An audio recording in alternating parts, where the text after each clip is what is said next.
Namo Tassa Bhagavato Arahato Samma Sambuddhassa Namo Tassa Bhagavato Arahato Samma Sambuddhassa Namo Tassa Bhagavato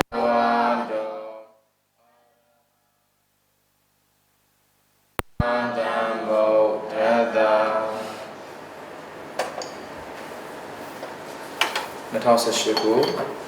Shilavan Sashia Sunday Kudurime Radia Sao Samina Taunya Jasane Cha Badibada Nyana Dadana Vidodi Akan Baya Tupatana Nyanja Baya Tupatana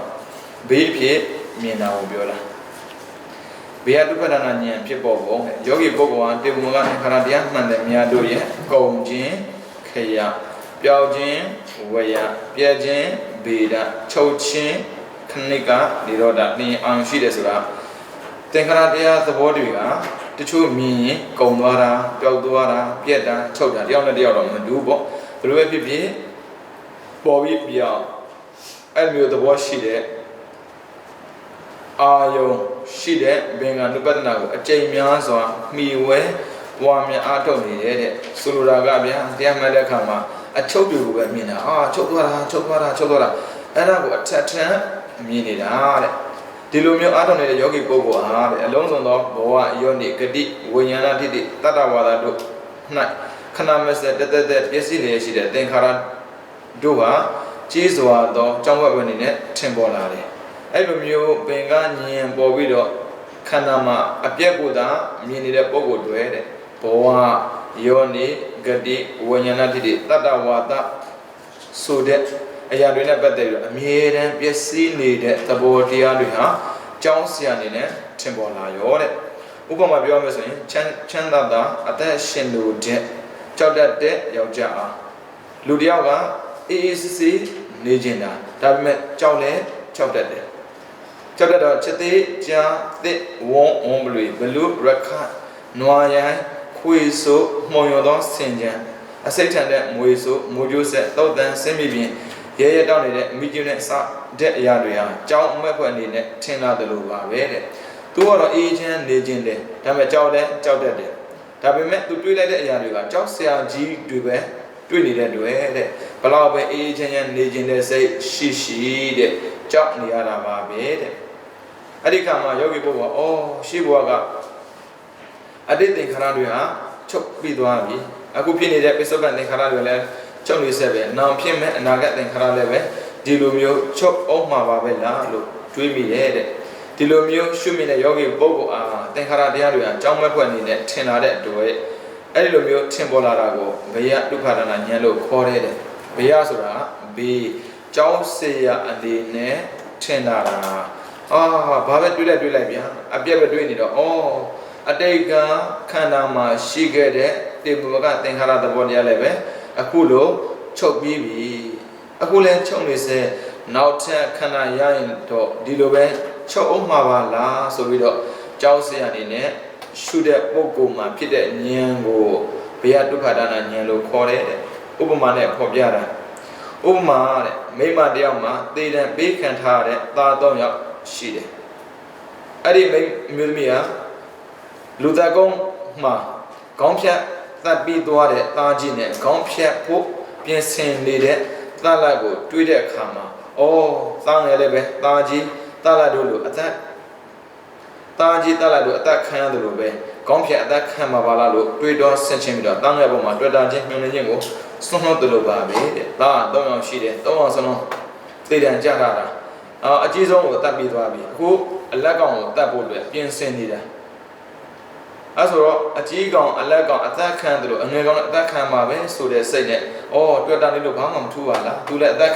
camera, so Rababile, or Gugama, Dilumet that little bang, Tuba, Bulo.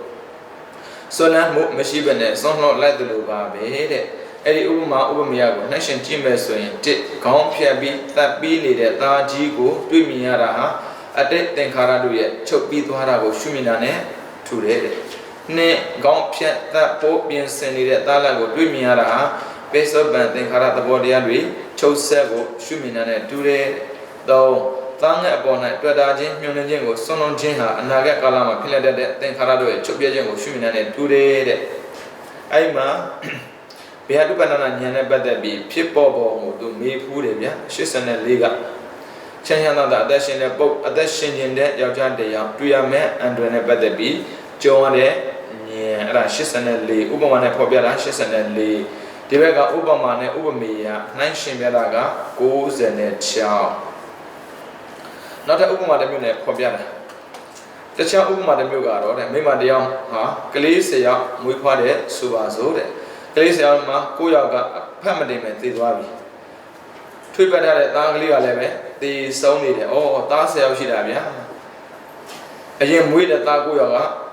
သေသွားပြီ။အခုမွေးထားတဲ့သားလက်ထက်မှာရှိတဲ့သေနေပြန်ရောတဲ့။ဒါအပြင်နဲ့ဘိုက်ထဲမှာလည်းပဲကလေးငယ်တယောက်ကိုလွယ်ထားသေးတယ်တဲ့။အဲ့ဒီမိမဟာသေသွားပြီဖြစ်တဲ့ကလေး9ယောက်နဲ့ထွေးပတ်ထားတဲ့10ယောက်မြတ်သေဆုံးနေတဲ့ကလေးငယ်ကိုကြီးစုဆင်ခြင်ပြီးတော့ဝမ်းမှာလွယ်ထားတဲ့ကလေးလည်းအော်တင်မှာဘာပဲလားလို့ဒုံလုံးချပြီးတော့ဝမ်းထဲမှာရှိတဲ့ကလေးငယ်ပေါ်မှာတွေ့တာချင်းမျောလင်းခြင်းကိုဆုံးလွတ်တယ်လို့ပါပဲတဲ့မျောလင်းခြင်းကင်းမဲ့သွားတာသူမွေးတဲ့မြကသေနေတော့အော်နောက်ထပ်မွေးတဲ့ကလေးလည်းသေမှာပဲမျောလင်းခြင်းကင်းမဲ့သွားတယ်လို့ပဲတဲ့ပြီးတော့ဘုရားတုပ္ပဋ္ဌာနာဉာဏ်ဟာကြောက်တတ်တာလားမကြောက်တတ်ဘူးလားတဲ့ဘုရားတုပ္ပဋ္ဌာနာဉာဏ်ဟာကြောက်တတ်သလားမကြောက်တတ်ဘူးလားလို့မေးလာမယ်ဆိုရင်မကြောက်တတ်ဘူးလို့ဖြေရမယ်တဲ့ဘာဖြစ်လို့ဆိုတော့ဉာဏ်ဟာကြောက်တော့အချင်းအပြင်မဖြစ်လို့တဲ့မှန်တာပေါ့ကြောက်တယ်ဆိုတာသူက fear ဘာနဲ့ဆိုင်လဲဆိုရင်ဒေါသနဲ့ဆိုင်တယ်ဒါဆိုဉာဏ်ဒေါသဆိုဉာဏ်နဲ့ဒေါသတခြားစီကိုအော်ဉာဏ်ဒေါသလားမင်းတော့အဖေကထွက်တယ်ဗျာဒါပေမဲ့ဘေးကတုပ္ပတ္တမှာပါတာဘေးကကြောက်တယ်ဆိုတဲ့စကားကိုမြင်တာကိုအော်ကြောက်တယ်ဆိုရင်အာဟုတုဒါဆိုရင်ဒါအာဟုတုဖြစ်နေသလားဆိုတော့မဟုတ်ပါဘူးတဲ့ကိုယ်တို့ပါပဲတဲ့ဉာဏ်ဟာကြောက်တဲ့အနေနဲ့မဖြစ်နိုင်ပါဘူးတဲ့ကြောက်တဲ့ဆိုတာဟာတဲ့ပဋိကနဲ့ရှင်တဲ့ဒေါသမှုစိတ်ရဲ့အစွမ်းဖြစ်တာဖြစ်ပေါ်တတ်တယ်။အော်ကြောက်တဲ့သဘောတရားတွေကဒေါသဖြစ်တာပါတဲ့။ဉာဏ်ကြတော့ကြောက်ွယ်ကောင်းတဲ့အရာဝတ္ထုကိုသာကြောက်နှင်းတယ်လို့ဟုတ်တိုင်းမှန်စွာသိတယ်တဲ့။ဒါကြောင့်မို့ဘုရားတုပ္ပတ္တနာဉာဏ်မကြောက်တတ်ဘူးတဲ့။ तू ကတရားမှတ်တဲ့ပုဂ္ဂိုလ်တရားခန္ဓာမှာပေါ်နေတဲ့သင်္ခါရသဘောတရားကိုမြင်တဲ့အခါမှာကြောက်တဲ့ဆိုရင်အပြင်းမှာတရေကြောက်တာလူကြောက်တာနဲ့တူသလားပေါ့တရေကြောက်တာလူကြောက်တာကဒေါသပြဋ္ဌာန်းတဲ့အာဟုတုတဲ့ခန္ဓာဉာဏ်ရောက်တရားကိုရှုမှတ်တဲ့ပုဂ္ဂိုလ်တရားခန္ဓာပြက်နေတာကိုတွေးရင်ဒါကကြောက်တယ်ဆိုတာကတန်ဝင်ကဉာဏ်တစ်မျိုးအဲ့ဒါကြောင့်သူမြင်တာကအမှန်တိုင်းမြင်တာဖြစ်တဲ့တွေ့တဲ့ဘယ်လိုနည်းနဲ့မှကြောက်เสียမရှိဘူးကြောက်တယ်ဆိုတာနောက်ထပ်ခန္ဓာရမှာကိုကြောက်တာအဲ့ဒါကဉာဏ်တဲ့ဒါကြောင့်မို့ဘုရားတုပ္ပဋ္ဌာနာဉာဏ်ကြောက်တတ်တဲ့သဘောမရှိဘူးတဲ့85 91 2000ခုနှစ်ကမေးဘူးတဲ့85 91 2000ခုနှစ်ကပြီးတော့318တကယ်တော့တဲ့ဘုရားတုပ္ပဋ္ဌာနာဉာဏ်ဆိုတာဟာတဲ့အတိတ်သင်္ခါရတို့ချုပ်ခက်လေပြီပိဿဝသင်္ခါရတို့ချုပ်နေစေအနာဂတ်သင်္ခါရတွေချုပ်မဲ့လို့စူးစမ်းဆင်ခြင်ရုံရတာဖြစ်တယ်တဲ့ဥပမာနဲ့ပြောရမယ်ဆိုရင်တော့မျက်စိအမြင်ကောင်းတဲ့လူတွေရောက်မြို့တကာနည်းမှာမိကျင်တွေ၃ခုကိုကြည့်ရှုတဲ့အခါမှာကိုယ်တိုင်တော့မကြောက်ဘူးတဲ့ဒါပေမဲ့အဲ့ဒီမိကျင်တွေများလို့မိကျင်တွေထဲကိုကြားသူမှန်တယ်မြတ်ကြီးစွာသောဒုက္ခခံလိမ့်မယ်လို့စုံစမ်းဆင်ခြင်မှုဖြစ်ပေါ်တယ်လို့ပဲဥပမာပြောတာကတော့ဗျာဘုရားဒုက္ခတဏဉာဏ်ဖြစ်တဲ့ဆိုတာအတိတ်ပိဿဗံအနာဂတ်မှာဖြစ်ပြီးချုပ်သွားတဲ့သဘောတရားတွေနဲ့ပတ်သက်ပြီးတော့သူကစုံစမ်းဆင်ခြင်ရုံတက်တက်ပါပဲတဲ့ဥပမာပြောမယ်ဆိုရင်တော့မြို့ရဲ့အနီးမှာမိတွင်၃ခုရှိတယ်အဲ့ဒီမိသူကြောက်တာမျိုးမဟုတ်ဘူးဒါပေမဲ့မိထဲကိုကြားမဲ့သူတွေကတော့ဒုက္ခအကြီးကျယ်ရောက်မှာပါပဲလို့စုံစမ်းဆင်ခြင်မှုဖြစ်ပေါ်တယ်လို့ပဲတဲ့ဒါကြောင့် तू ကကြောက်တယ်ဆိုတာသူ့ကိုယ်တိုင်ကြောက်တာမျိုးမဟုတ်ဘူးခန္ဓာရမဲ့ပုံကိုယ်တွေကြုံရမဲ့ဒုက္ခခံရမဲ့ဖြစ်ကိုစုံစမ်းဆင်ခြင်ပြီးတော့ကြောက်တယ်လို့ဖြစ်တာ90ခွန်အောင်မေးဘူးလေမိကျင်းဥပမာ ပြီးတော့အချမ်းဥပမာတစ်မျိုးကြတော့တဲ့မျက်စိအမြင်ရှိတဲ့သူတယောက်ကရှမ်းနဲ့တခြင်းတန်တခြင်းရွှေတခြင်းဆိုတဲ့တခြင်းသုံးချောင်းကိုအစင်တိုင်းတွေးမြင်တဲ့အခါကိုယ်တိုင်တော့မကြောက်ဘူးတဲ့ဒါပေမဲ့အဲ့ဒီတခြင်းတို့အပေါ်တို့ကြောင်ရောက်သူမှန်တယ်မြန်ကြီးစွာသောဒုက္ခခံရမလိမ့်မယ်လို့စူးစမ်းဆင်ခြင်မှုဖြစ်ပေါ်တယ်လို့ပဲတဲ့တခြင်းဆိုတာဒုက္တန်လေးပါပဲတကယ်ကတော့ဥစ္စာတော့ငါးတွေကိုထိုးပြီးတော့กินတာတွေ့ခုမှာပေါ့အဲ့ရငါးတွေထိုးပြီးกินတဲ့အတန်ကိုတခြင်းလို့ခေါ်တယ်ရှားသားပဲဖြစ်ဖြစ်တန်ပဲဖြစ်ဖြစ်ရွှေပဲဖြစ်ဖြစ်ထိုးရင်အားလုံးကသိတာဒါပေမဲ့အဲ့ဒုတ်တန်မြင်တာနဲ့သူ့ထိုးခံမှုတွေးတာမှမဟုတ်ပဲနဲ့ဒုတ်တန်ကိုမြင်တဲ့အခါမှာဘယ်လိုတွေးလဲဆိုတော့ဒုတ်တန်နဲ့ထိုးခံတဲ့ကောင်တွေကအားလုံးဒုက္ခရောက်မှာသူထိုးခံမှာကြောက်တာမဟုတ်ဘူးအဲ့ဒုတ်တန်နဲ့ထိုးခံမဲ့ကောင်တွေဒုက္ခရောက်မှာကိုတွေးမိတာအဲ့ဒါဘယတုပဋ္ဌာနာဉာဏ်လို့ခေါ်တယ်နောက်ထပ်သူပြောတယ်ဘယတုပဋ္ဌာနာဉာဏ်မြေပုံတဲ့အလုံးစုံသောဘဝ၃ပါးယောနီ၄ပါးဂတိ၅ပါးဝိညာဏတိတိ9ပါးသတ္တဝတ္တ9ပါးတို့နဲ့တည်နေတဲ့ယောနဓမ္မသင်္ခါရတွေဟာပျက်စီးခြင်းတို့ရောက်ကုန်လျက်ကြောက်မဲ့ဖွဲ့သောဘေးရှိသည်ဖြစ်၍ကြောက်မဲ့ဖွဲ့သဘောအနေနဲ့ယောဂီရဲ့ဉာဏ်မှာထင်မြင်လာတဲ့အတွက်အဲ့ဒီဉာဏ်ကိုဘယတုပဋ္ဌာနာဉာဏ်တဲ့ယောဂီပုဂ္ဂိုလ်တယောက်ကခန္ဓာ၅ပါးနဲ့ပတ်သက်ပြီးတရားမှတ်တဲ့ခါမှာတဲ့ယုတ်တရားနံတရားတွေကပေါ်ပြီးပျောက်သွားတယ်ဖြစ်ပြီးပြတ်သွားတယ်အဲ့ဒီသဘောတရားတွေကိုသူကမြင်တဲ့အတွက်ကြောက်တဲ့အနေနဲ့ပေါ်လာတဲ့ဉာဏ်မျိုးကိုဘယတုပ္ပတ္တနာဉာဏ်လို့ခေါ်တာတဲ့လူတွေကိုကြောက်တာမျိုးတယောက်ကြောက်တာမျိုးနဲ့မတူဘူးအဲ့ဒီဉာဏ်ကအဲ့လိုတရားမို့ခန္ဓာကိုယ်ကအပြည့်တသက်ရှိပါလားခန္ဓာကိုယ်အပြည့်တသက်ရှိပါလားသူသိနေပြီဆိုရင်ခန္ဓာဆွမ်းတဲ့စိတ်ကမရှိတော့ဘူးအဲ့ဒီဉာဏ်ကိုဘယတုပ္ပတ္တနာဉာဏ်ခေါ်တယ်ပဋိသမ္မိတမဲ့ပါဠိတော်လာအမေးဖြစ်နေပတ်သက်ပြီးတော့တစ်ကားကြီးတစ်မေးအနေစာလို့နှလုံးသွင်းတဲ့ပုဂ္ဂိုလ်အတွက်အဘယ်တရားကကြောက်ွက်နေနဲ့ထင်လာတယ်လေတဲ့တကယ်လို့မြင်ရခန္ဓာကိုယ်မှာရုပ်တရားကိုစလို့ရှုတယ်ပဲဆိုပါစို့တရားရှုမှတ်တဲ့အခါမှာရုပ်တရားရှုတဲ့အခါမှာနားတယ်ကျင်းတယ်ပူတယ်အေးတယ်အဲ့မျိုးမှတ်တဲ့အခါမှာနားတယ်လို့မှတ်နေတဲ့တပြည့်နဲ့ကောင်းလာတာမျိုးရှိတယ်အဲ့ဒီနာတာမှလည်းပဲပါလေမမြင်မို့လေးစားကိုသူမြင်တယ်ရောသွားတာတိုးလာတာရောသွားတာလည်းအနေစားပဲတိုးလာတာလည်းအနေစားပဲအဲ့လိုမျိုးအနေစားသဘောတရားကိုမြင်မဲ့ဆိုရင်တဲ့ကြောင်းစရာအနေနဲ့ဘယ်လိုများထင်တာလဲတဲ့အနေစားလို့နှလုံးသွင်းတဲ့ပုဂ္ဂိုလ်အတွက်တော့တဲ့သင်္ခါရနမိတ်ဟာကြောက်ဖွဲ့အနေနဲ့ထင်လာတယ်ရမယ်နော်အနေစားလို့ရှုမဲ့ဆိုပါလေသင်္ခါရနမိတ်ဟာကြောက်စရာအနေနဲ့ထင်လာတယ်နောက်ထပ်ထင်မဲ့နမိတ်ကတူမဲ့ပုံစံမရှိဘူးဒုက္ခနဲ့ရှုမဲ့ဆိုရင်ကိုတဲ့ဒုက္ခနဲ့နှလုံးသွင်းတဲ့ပုဂ္ဂိုလ်ဆိုရင်တော့တဲ့မပြတ်ဖြစ်နေတဲ့အရင်ဟာကြောက်ွယ်နေနဲ့ထင်တာတယ်မတူဘူးနော်အနေစားလို့မှတ်ရင်သင်္ခါရနမိတ်ဟာကြောက်စရာလို့ထင်တာတယ်ဒုက္ခလို့ရှုရင်မပြတ်ဖြစ်နေတဲ့အရင်ဟာကြောက်ွယ်နေနဲ့ထင်တာတယ်မပြတ်ဆိုစက်တက်ဖြစ်နေတာပြောတာအဲ့ဒါကြောက်စရာကောင်းတယ်ပေါ့ပြီးတော့အနတ္တလို့ရှုမဲ့ဆိုရင်တဲ့အနတ္တလို့ရှုတဲ့ပုဂ္ဂိုလ်ကသင်္ခါရနမိတ်ပဲဖြစ်ဖြစ်မပြတ်ဖြစ်နေတဲ့ပေါ်တာပဲဖြစ်ဖြစ်တဲ့ကြောက်ွယ်နေတဲ့ထင်လာတယ်နှစ်ခုတော့မတူဘူးတကယ်လို့မြတ်အနေစာလို့ရှုနေတဲ့ပုဂ္ဂိုလ်တရားတွေဆိုရင်လည်းသင်္ခါရသဘောတရားတွေဟာကြောက်စင်နေတဲ့ထင်လာမှာပဲတဲ့ဒုက္ခလို့ရှုနေတဲ့ပုဂ္ဂိုလ်ကြတော့တဲ့မပြတ်တမ်းဖြစ်နေတဲ့သဘောတရားကိုကြောက်စင်နေတဲ့ထင်လာမှာပဲတဲ့အနတ္တလို့ရှုမဲ့ဆိုရင်တော့သင်္ခါရနမိတ်ရောပြီးတော့မပြတ်ဖြစ်နေတဲ့အရင်ရောပေါ်မှာပဲတဲ့နှစ်ခုစလုံးပေါ့အဲ့ဒါလူဘေးနေနဲ့ကြောက်စင်နေနဲ့ထင်လာတာအဲ့ဒါမေးခုတာ92 90အဲ့မှာနမိတ်တာထင်ခြင်းကြောင့်နမိတ်ထင်တယ်ပေါ်တာထင်တယ်ဆိုတာဘယ်လိုလဲပေါ့နမိတ်ထင်တယ်ဆိုတာဟာသင်္ခါရနမိတ်နဲ့ပတ်သက်ပြီးတော့အတိတ်အနာဂတ်ပိဿဝံဖြစ်တဲ့ယောနဓမ္မသင်္ခါရတရားတို့ရဲ့နာမည်ကိုဆိုလိုတာပါတဲ့မှန်ပါတယ်တဲ့အနေစာလုံးနှလုံးသွင်းတဲ့ပုဂ္ဂိုလ်တယောက်ဟာသင်္ခါရတို့ရဲ့သိခြင်းပျက်စီးခြင်းသဘောကိုမြင်နေရတယ်ဒါကြောင့်မို့အနေစာလုံးနှလုံးသွင်းတဲ့ပုဂ္ဂိုလ်အတွက်ဆိုရင်တော့သင်္ခါရနမိတ်ကကြောက်စရာဘေးနေနဲ့ထင်လာတာပါပဲတဲ့ဒါဆိုအနေစာလို့ရှုနေတဲ့ပုဂ္ဂိုလ်မှာဗာမြင်လဲဆိုရင်သင်္ခါရသဘောတရားရဲ့သိခြင်းပျက်စီးခြင်းပေါ်ပြီးပြောက်ဖြစ်ပြီးပြက်ဒါကိုသူမြင်တယ်မြဲမှာမမြဲဘဲနဲ့ပေါ်ပြီးပြောက်ဖြစ်ပြီးပြက်တယ်ဆိုတာမမြဲမှုအနေစာကိုသူပြတာကိုအဲ့မမြဲမှုအနေစာနဲ့ပတ်သက်ပြီးရှုပြီးဆိုရင်ဗာမြင်လဲဆိုတော့သင်္ခါရသဘောတရားရဲ့သိခြင်းပျက်စီးခြင်းကိုသူမြင်နေတဲ့ပေါ်တာထင်ခြင်းပေါ်တာဆိုတာ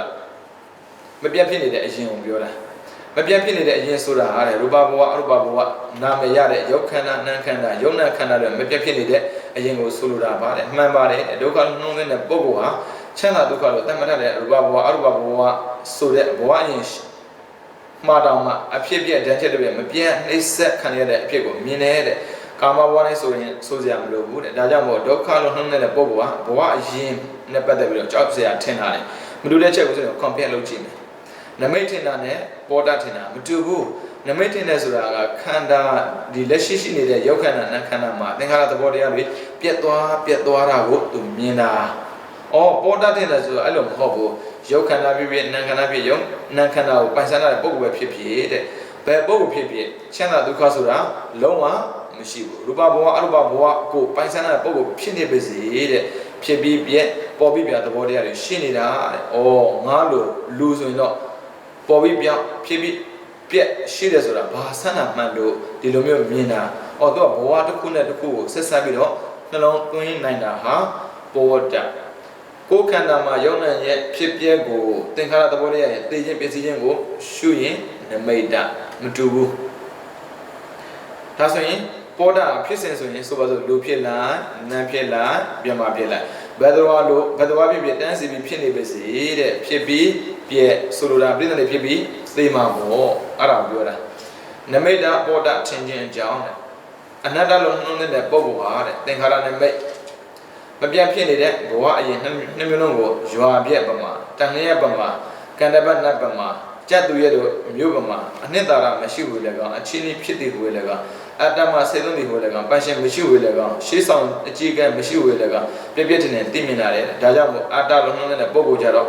နမိတ်တာပဲဖြစ်ဖြစ်ပေါ်တာပဲဖြစ်ကြောက်စင်နေနဲ့ထင်လာတဲ့ရွာပြက်ဥပမာဆိုတာကဥစ္စာတော့မျက်စိနားနှာခေါင်းရှာကိုဟာလေဘာနဲ့တူလဲဆိုတော့ရွာသားလိုပဲဘယ်မှာနေလဲဆိုရင်ရွာမှာနေတယ်မျက်စိကရူပအောင်ဆိုတဲ့ရွာမှာနေတယ်တကယ်လို့ရူပအောင်ဆိုတဲ့ရွာမရှိဆိုအဲ့မျက်စိကတော့လို့မရဘူးပြောစရာမကောင်းတော့ဘူးအဲ့ဒါရွာပြက်လို့ခေါ်တယ်ဒါဆိုဘာဖြစ်မလဲကြောက်စရာကောင်းတာပေါ့ဒီရွာမှာနေမယ်ဆိုရင်စဉ်းစားကြည့်လူတရားမှလည်းမရှိဘူးအိမ်လည်းမရှိဘူးကွင်းမြင့်လို့ဖြစ်နေတယ်တော့မဟုတ်ရွာကြီးကမီးလောင်ထားတယ်ဆိုဘယ်လိုနေမလဲကြောက်စရာထင်ပါပေါ့အဲ့ရွာပြက်လို့ပဲတဲ့ပြီးတော့တန်လျက်ပမာခဏလေးပေါ်ပြီးပျောက်သွားတာပြီးတော့အာဒီနဝနုပဒနာဉာဏ်အာဒီနဝအပြည့်မြင်တာဉာဏ်ကတဖြည်းဖြည်းနဲ့တက်လာပြီနော်ပထမဆုံးကတမန္တနာဉာဏ်ဒုတိယကဩရိယဗျာဉာဏ်တတိယကဘေင္ကဉာဏ်စတုရကဘယဉာဏ်အခုကပစ္စမကအာဒီနဝဉာဏ်အဲ့ဒီမှာဉာဏ်ကိုနှစ်ပါးခွဲပေးတာကဩရိယဗျာဉာဏ်ဩရိယဗျာဉာဏ်မှာနုတာရှိတယ်ရင့်တာရှိတယ်အဲ့မှာအနုအရင်ခွက်လိုက်တာနဲ့တင်ပဲဝိပဿနာဉာဏ်ကြောင့်ပေါ်မပေါ်အဲ့မှာပေါ်လာမှာပဲဟုတ်ပြီနော်အဲ့ဆိုရင်အာဒီနဝနုပဒနာဉာဏ်အကြောင်းအာဒီနဝနုပဒနာဉာဏ်ဖြစ်ပေါ်လာတယ်ဆိုတာတဲ့ဘေယနုပဒနာဉာဏ်ကိုအကျင့်များစွာမှီဝဲပွားများအားထုတ်တဲ့ယောဂီပုဂ္ဂိုလ်အားဒါဆိုရင်အာဒီနဝဉာဏ်ကတာမန်ပေါ်တာမဟုတ်ဘူးခန္ဓာဉာဏ်တရားကိုရှုတဲ့အခါမှာယုတ်တရားနံတရားတို့နဲ့ပတ်သက်ပြီးတော့ဘေယကြောက်စရာအနေနဲ့အနိစ္စထင်ခဲ့တဲ့ဒုက္ခထင်ခဲ့တဲ့အနတ္တထင်ခဲ့တဲ့ပုဂ္ဂိုလ်အတွက်ဆိုရင်တဲ့အလုံးစုံသောဘဝယောနိဂတိဝိညာဏတိတတ္တဝါဒတို့နဲ့ဒါကတော့ပြန်ကြည့်နော်အဲ့ဒါရှင်းပေးမှာကလည်းပါဟဲ့ပြီသားဘဝယောနိဂတိဝိညာဏတိတတ္တဝါဒတို့နဲ့သင်္ခါရနဲ့အကြောင်းရင်းရှိတဲ့ဇာတိဇရာမရဏစတဲ့အကျိုးတရားများမှာစောင့်ရှောက်တတ်တဲ့အရာတွေလည်းကောင်းပေါ်မိခိုရတွေလည်းကောင်းရှောင်းတိန်သွားရအရာတွေလည်းကောင်းကိုယ်ွယ်အားထားရတွေလည်းကောင်းမထင်တော့ဘူးတဲ့ဆိုလိုတာကဗျာဒီလိုမျိုးဘုရားတုပ္ပတနာဉာဏ်နဲ့ပတ်သက်ပြီးတော့လေးလာကျွမ်းကျင်တဲ့ပုဂ္ဂိုလ်တွေဟာတဲ့တရားကိုဆက်မှတ်တဲ့အခါမှာဘဝယောနိဂတိဝိညာဏတိတတ္တဝါဒတို့မှာသင်္ခါရအကြောင်းရှိတဲ့ဇာတိဇရာမရဏနဲ့ပတ်သက်ပြီးတော့စောင့်ရှောက်စေရတရားကိုလည်းသူမမြင်ဘူးဆိုလိုတာကလူတွေများသွားပြီကိုယ့်ကိုစောင့်ရှောက်တဲ့ပုဂ္ဂိုလ်လိုချင်တယ်ကိုမစောင့်ရှောက်နိုင်ဘူးဆိုပါတော့ believer ယုံကြည်သူများဘယ်သူကစောင့်ရှောက်တာလဲဘုရားသခင်ကသူစောင့်ရှောက်တာအဲ့ဆိုတော့ဘုရားသခင်ကစောင့်ရှောက်တယ်ဆိုရင်ကြောက်စရာမရှိတော့ဘူးအရာအလုံးဘုရားသခင်ကတောင်းယူသွားတာလေဒါပေမဲ့ဒီမှာစောင့်ရှောက်တတ်တဲ့အရာမရှိဘူးအောက်ဆုံးနဲ့ပြန်သွားကြည့်မထင်တော့ဘူးစောင့်ရှောက်တယ်လို့မထင်ဘူးဘာဖြစ်လဲဖြစ်စင်းတယ်လို့ထင်တာဒါဆိုရင်အာကိုရဆိုတာဘဝမှာမရှိဘူးတဲ့ပြီးတော့ပုံအောင်မိခိုရလေနာလှိုင်ကူတို့မိတရားပုံအောင်မိခိုရပဲဒါဆိုရင်ခန္ဓာသည်မိခိုရလုံးဝမကောင်းဘူးဘာဖြစ်လို့လဲ ဖြစ်ပြသဘောတရားတွေနဲ့ပတ်သက်ပြီးတော့နှိစက်နေတာမဟုတ်လို့ခန္ဓာနဲ့ပတ်သက်ပြီးမိခိုရလို့ထင်ကုန်မထင်တော့ဆိုလိုတာဘဝနဲ့ပတ်သက်ပြီးတတ်မဲ့စိတ်မရှိတော့ဘူးဘဝကအာကိုးစရာမှမရှိတာပြီးတော့ရှောင်းတင်းသွားရအရဲ့ခန္ဓာရှိနေတော့ကြိုက်တဲ့နေရာသွားရှောင်းလို့မရဘူးတဲ့ဒါကြောင့်မို့ရှောင်းတင်းသွားရအရဲ့နဲ့ပတ်သက်ပြီးတော့သူ့မှာမမြင်ဘူးတဲ့ရှောင်းလို့ရတဲ့နေရာမရှိဘူးဘာဖြစ်လို့ခန္ဓာရှိနေလို့သေမင်းကိုရှောင်းလို့မရတာပြီးတော့ကိုယ်ွယ်အားထားရကိုယ်ွယ်အားထားရဆိုတော့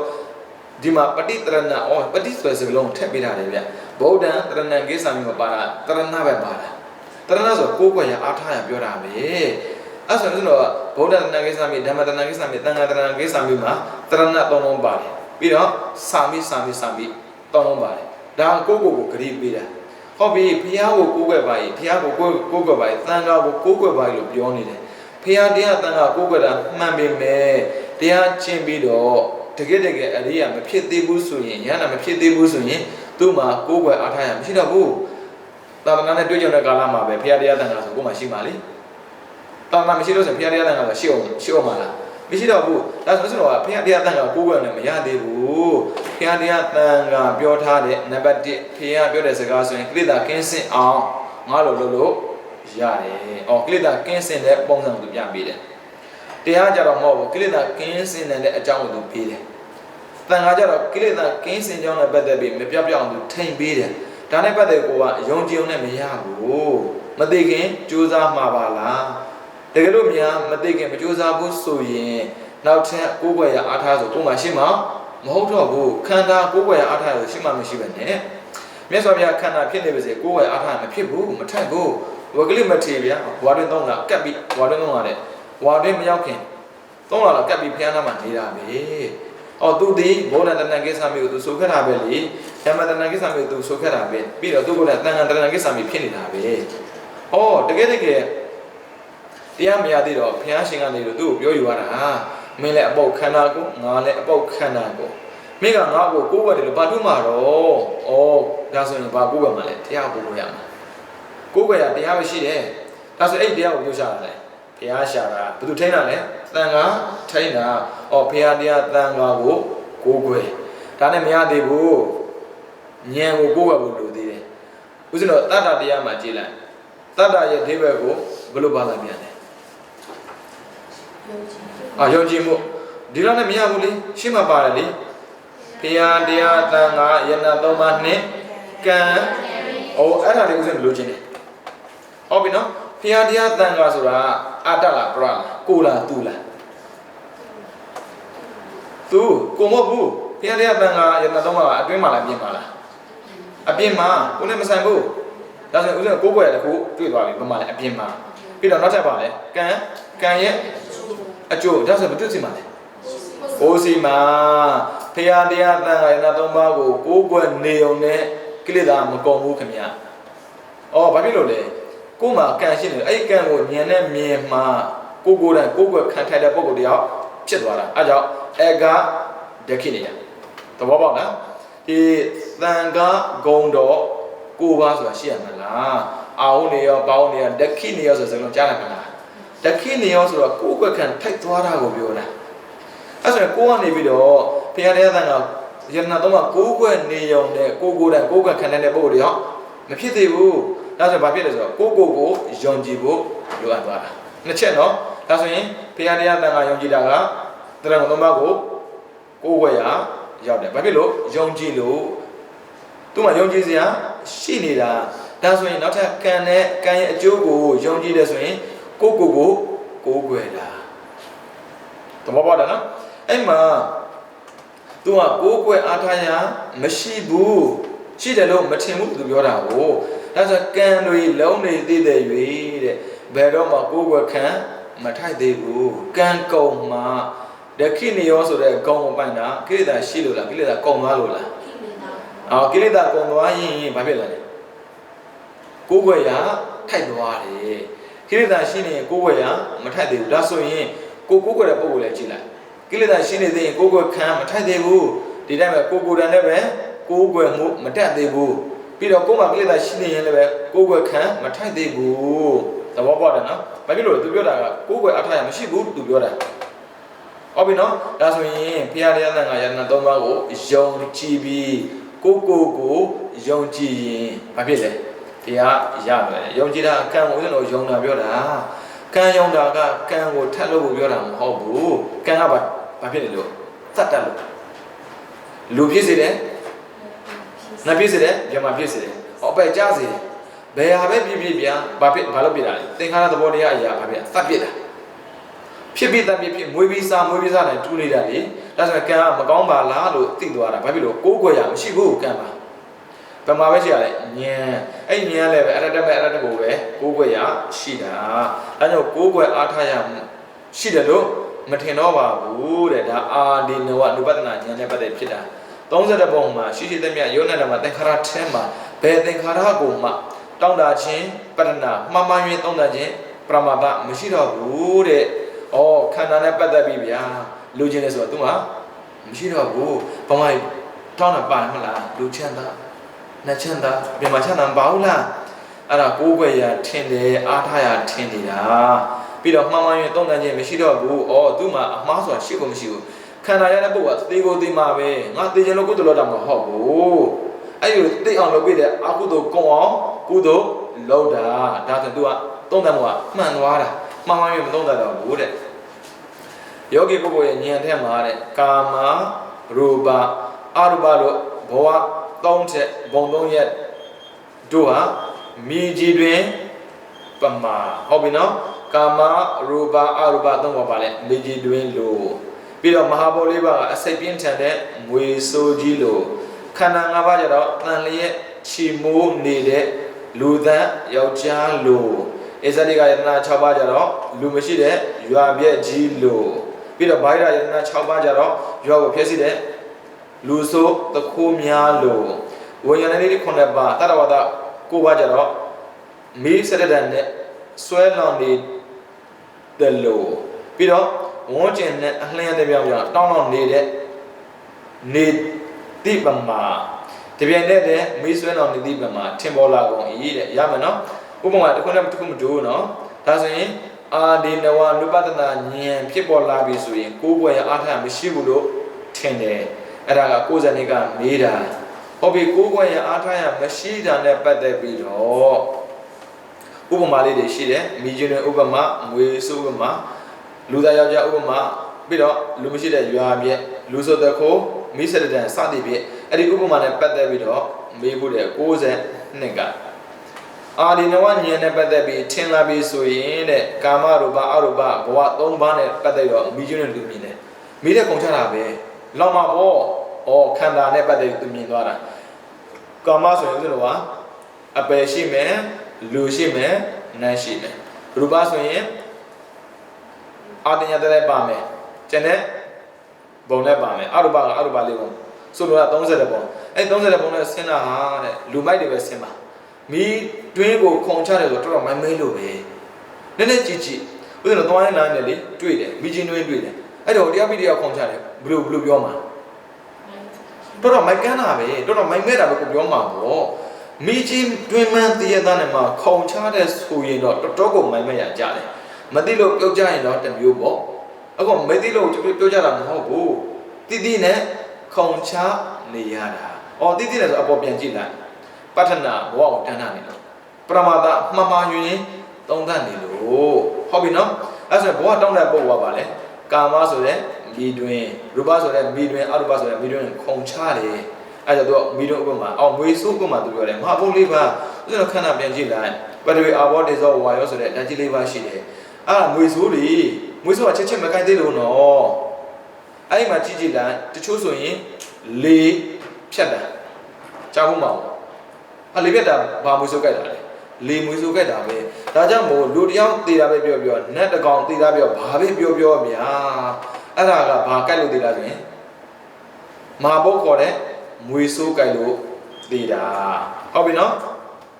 ပြီးတော့လူတွေပျက်စီးနေတာတက်တဲ့ကြည့်မယ်လူမရှိတဲ့ရွာပြည့်ကြီးပမာသူပြောတာလားအစ္စရိကယတနာဆိုဥစ္စာတို့အတွင်းမှာရှိနေတဲ့မျက်စိနားနှာခေါင်းရှာကိုယ်စိတ်အဲ့ဒီ6ပါးမှာပါလေလူမရှိတဲ့ရွာပြည့်လို့ဘာဖြစ်လို့လူမရှိတာဆိုရင်တခုရခိုးလို့ဗိုက်ရယတနာ6ပါးကရွာကိုဖျက်ဆီးတဲ့လူဆိုးလို့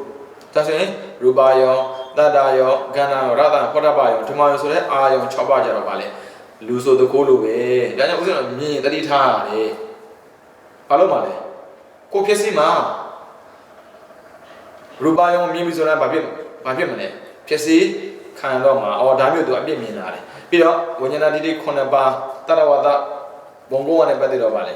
မိစရတန်ဆွဲလောင်းနေတဲ့ပုံစံလိုပဲအမြင်နဲ့လောင်ဆွဲနေတယ်ဆိုတာကိုစိတ်ထဲမှာထင်လာတယ်တဲ့ထို့ပြင်လည်းအလုံးစုံသောသင်္ခါရတရားတွေကအိုင်းအမှာကတ်တို့လည်းကောင်းဥစ္စာတော့အိုင်းအမှာဆိုတာအနာဖြစ်တာလေအနာကနာဖြစ်အောင်မဟုတ်ဘူးရိုးရိုးနာဖြစ်ပြီးတော့ပျောက်သွားတာရှိတယ်ဒါပေမဲ့အိုင်းအမှာဖြစ်ပြီးတော့မဖြစ်လေအကြီးအရွယ်ကွက်ပြက်လာတယ်လေအိုင်းအမှာလို့ပြီးတော့ဆွဲကန့်နေတဲ့အနာယောဂလို့ပြီးတော့စွန့်နေတဲ့ညောင်းလို့မကောင်းမှုကဲ့သို့ပြီးတော့ဖျားနာယောဂကဲ့သို့တာယာဘကင်းတဲ့ကဲ့သို့အရာသာမရှိတဲ့ကဲ့သို့အပြည့်အစုပုံကြီးပမာထင်ပေါ်လာတယ်။အော်အများကြီးဥပမာတွေက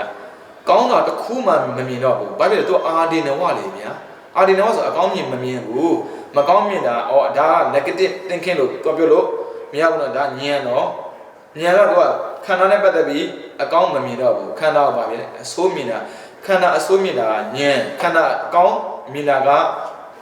မောဟ။ဘယ်လိုခန္ဓာကအကောင်းမရှိဘူး။ဒါကြောင့်သူအကောင်းမမြင်ဘူးဆိုတာကဥစ္စာတော့တာမန်ဉာဏ်နဲ့အကောင်းမမြင်လို့မရဘူးဝိပဿနာဉာဏ်နဲ့အကောင်း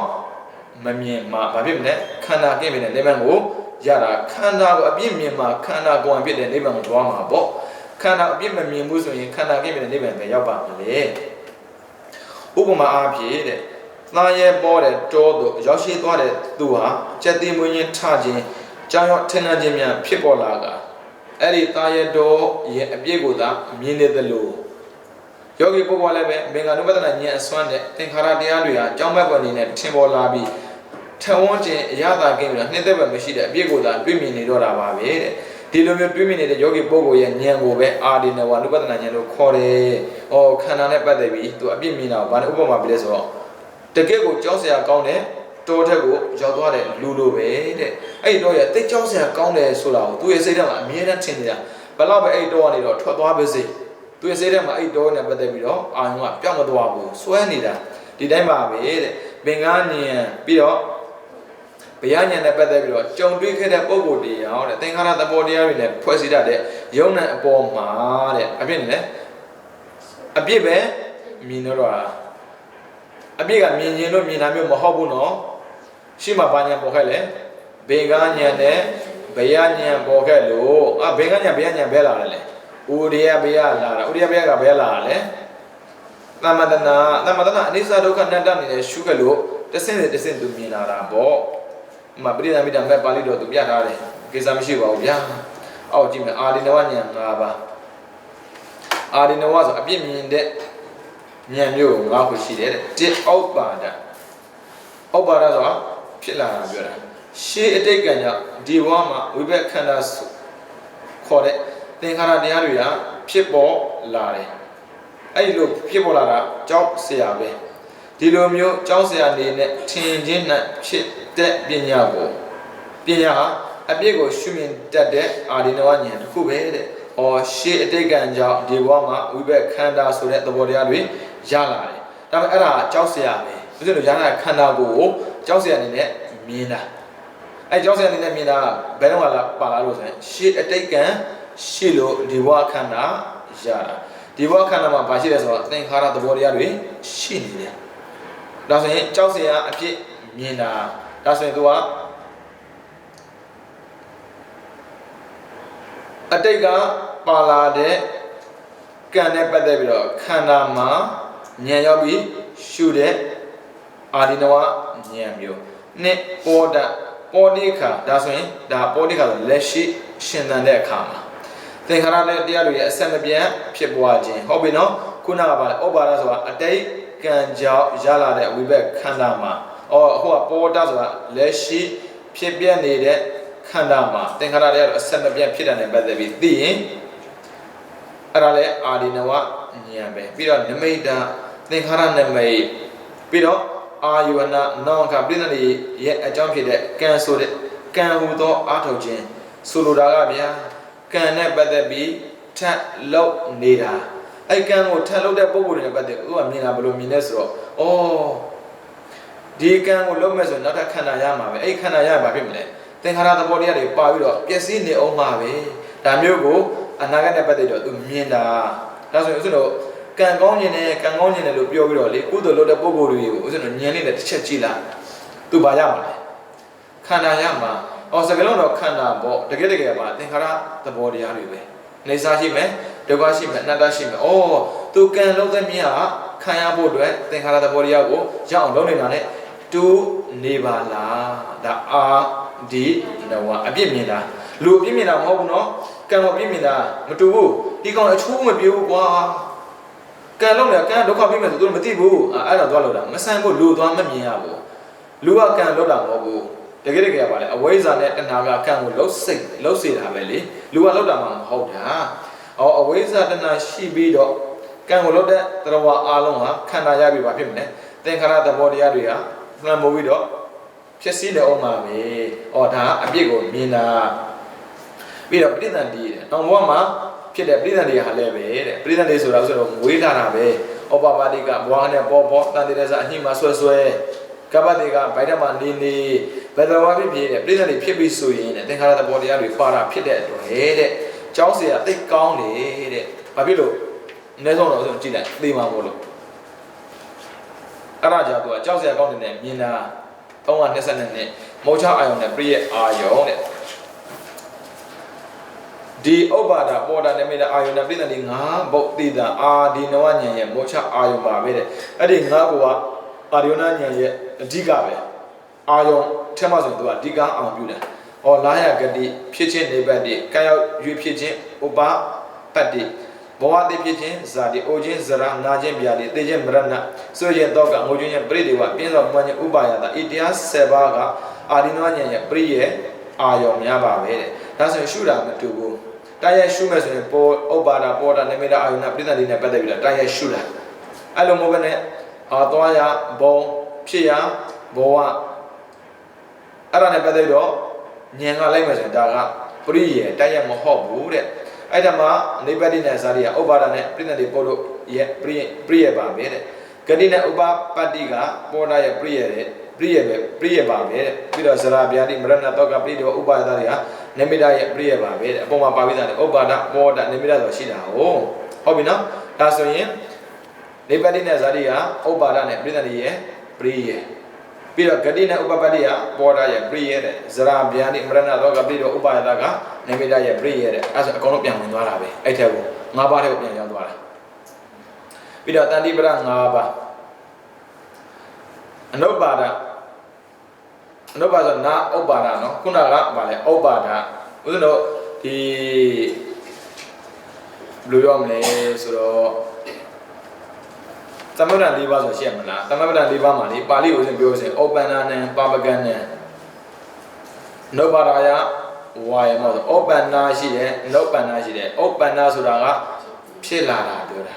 ဟုတ်ပြီနော်အနုပ္ပန္နာဆိုတာမဖြစ်သေးတာဒီတိုင်းပဲခုနပြောတာဥပ္ပါဒအခုကအနုပ္ပါဒဘာဖြစ်လို့ကြည့်မယ်ဆိုရင်နာဥပ္ပါဒပဲနာဥပ္ပါဒပြောလို့မကောင်းတယ်လို့ဘာဖြစ်အနုပ္ပါဒအဲ့ဒါစပါလာမလားအဘောဒအာနိမိတအနာယောနာအပရိသန္တိတူတူပဲရှေ့ကပြောခဲ့တဲ့အရာနဲ့ပတ်သက်ပြီးတော့တပုံနဲ့သွားတာဒါဆိုသင်္ခါရတရားတွေနောက်ခါမဖြစ်ခြင်းနိဗ္ဗာန်ဟာဘိညာဉ်ရာလို့သိတဲ့ဉာဏ်ဟာဉာဏ်အေးရာနိဗ္ဗာန်ဖြစ်တဲ့တန်တိပဒတန်တိဆိုတာဉာဏ်ချမ်းသာပြောတာပဒကအကြောင်းဟုတ်ပြီနော်ဉာဏ်ချမ်းခြင်းအကြောင်းနဲ့ပတ်သက်ပြီးသိတဲ့ဉာဏ်ကိုတန်တိပဒဉာဏ်လို့ခေါ်တယ်အဲဆိုသူကသင်္ခါရတရားတွေနောက်ခါမဖြစ်ခြင်းနိဗ္ဗာန်ဟာတဲ့ဘိဉာဏ်ရာလို့သိတဲ့ပညာဟာဉာဏ်အင်းရာနိဗ္ဗာန်မှာဖြစ်တဲ့တန်တိပဒဉာဏ်မျိုးအဘောဒဖြစ်ပေါ်မှုကင်းတဲ့နိဗ္ဗာန်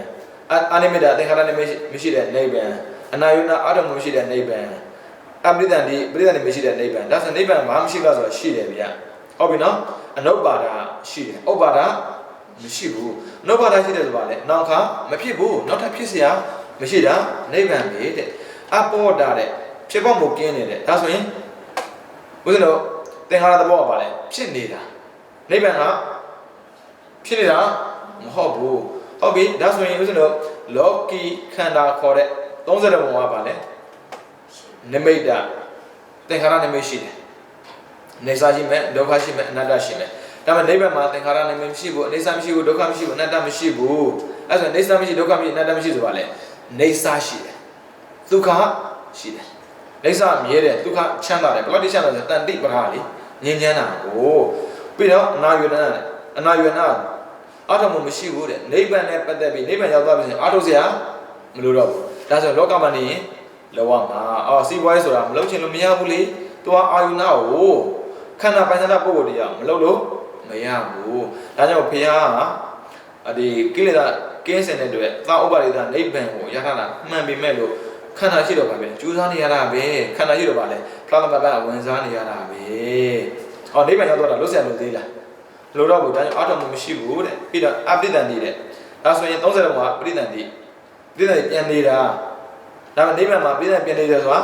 မရှိဘူးအဲဒါကြောင့်တို့ဘာခေါ်တန်တိပဒါတိတ်ငြင်းချမ်းလို့ခေါ်တာပြီးတော့324ဒုက္ခသာမိတသင်္ခါရထပ်ပြီးခေါ်ခြင်းကြောင့်မဲ့ပွဲဘေးပြီးတဲ့တရားဟာအမြဲတမ်းဆင်းရဲတဲ့ဒုက္ခပါပဲတဲ့ကြောက်စရာကောင်းတဲ့အရာလုံးကဒုက္ခပဲဒါကြောင့်ဆိုတော့ကြောက်စရာကောင်းတဲ့ဆိုတာကအပြင်မှာကြည့်အောင်တဲ့မဟုတ်ဘူးအပြင်မှာကြောက်စရာမရှိဘူးဆိုရင်လူတွေက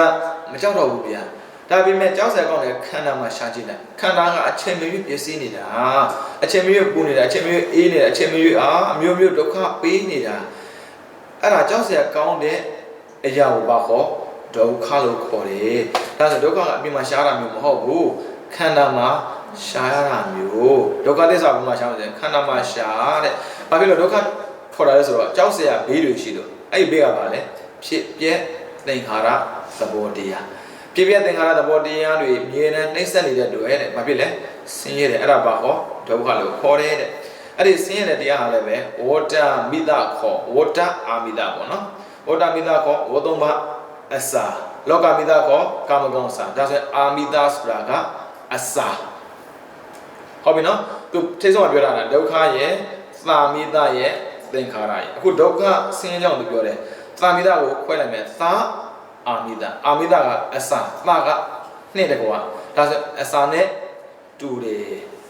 ဟုတ်ပြီနော်သူပြောပြီးဝတ္တမိတခေါ်ဝသုံးပါရဲ့အစာဝသုံးပါပါရင်လေ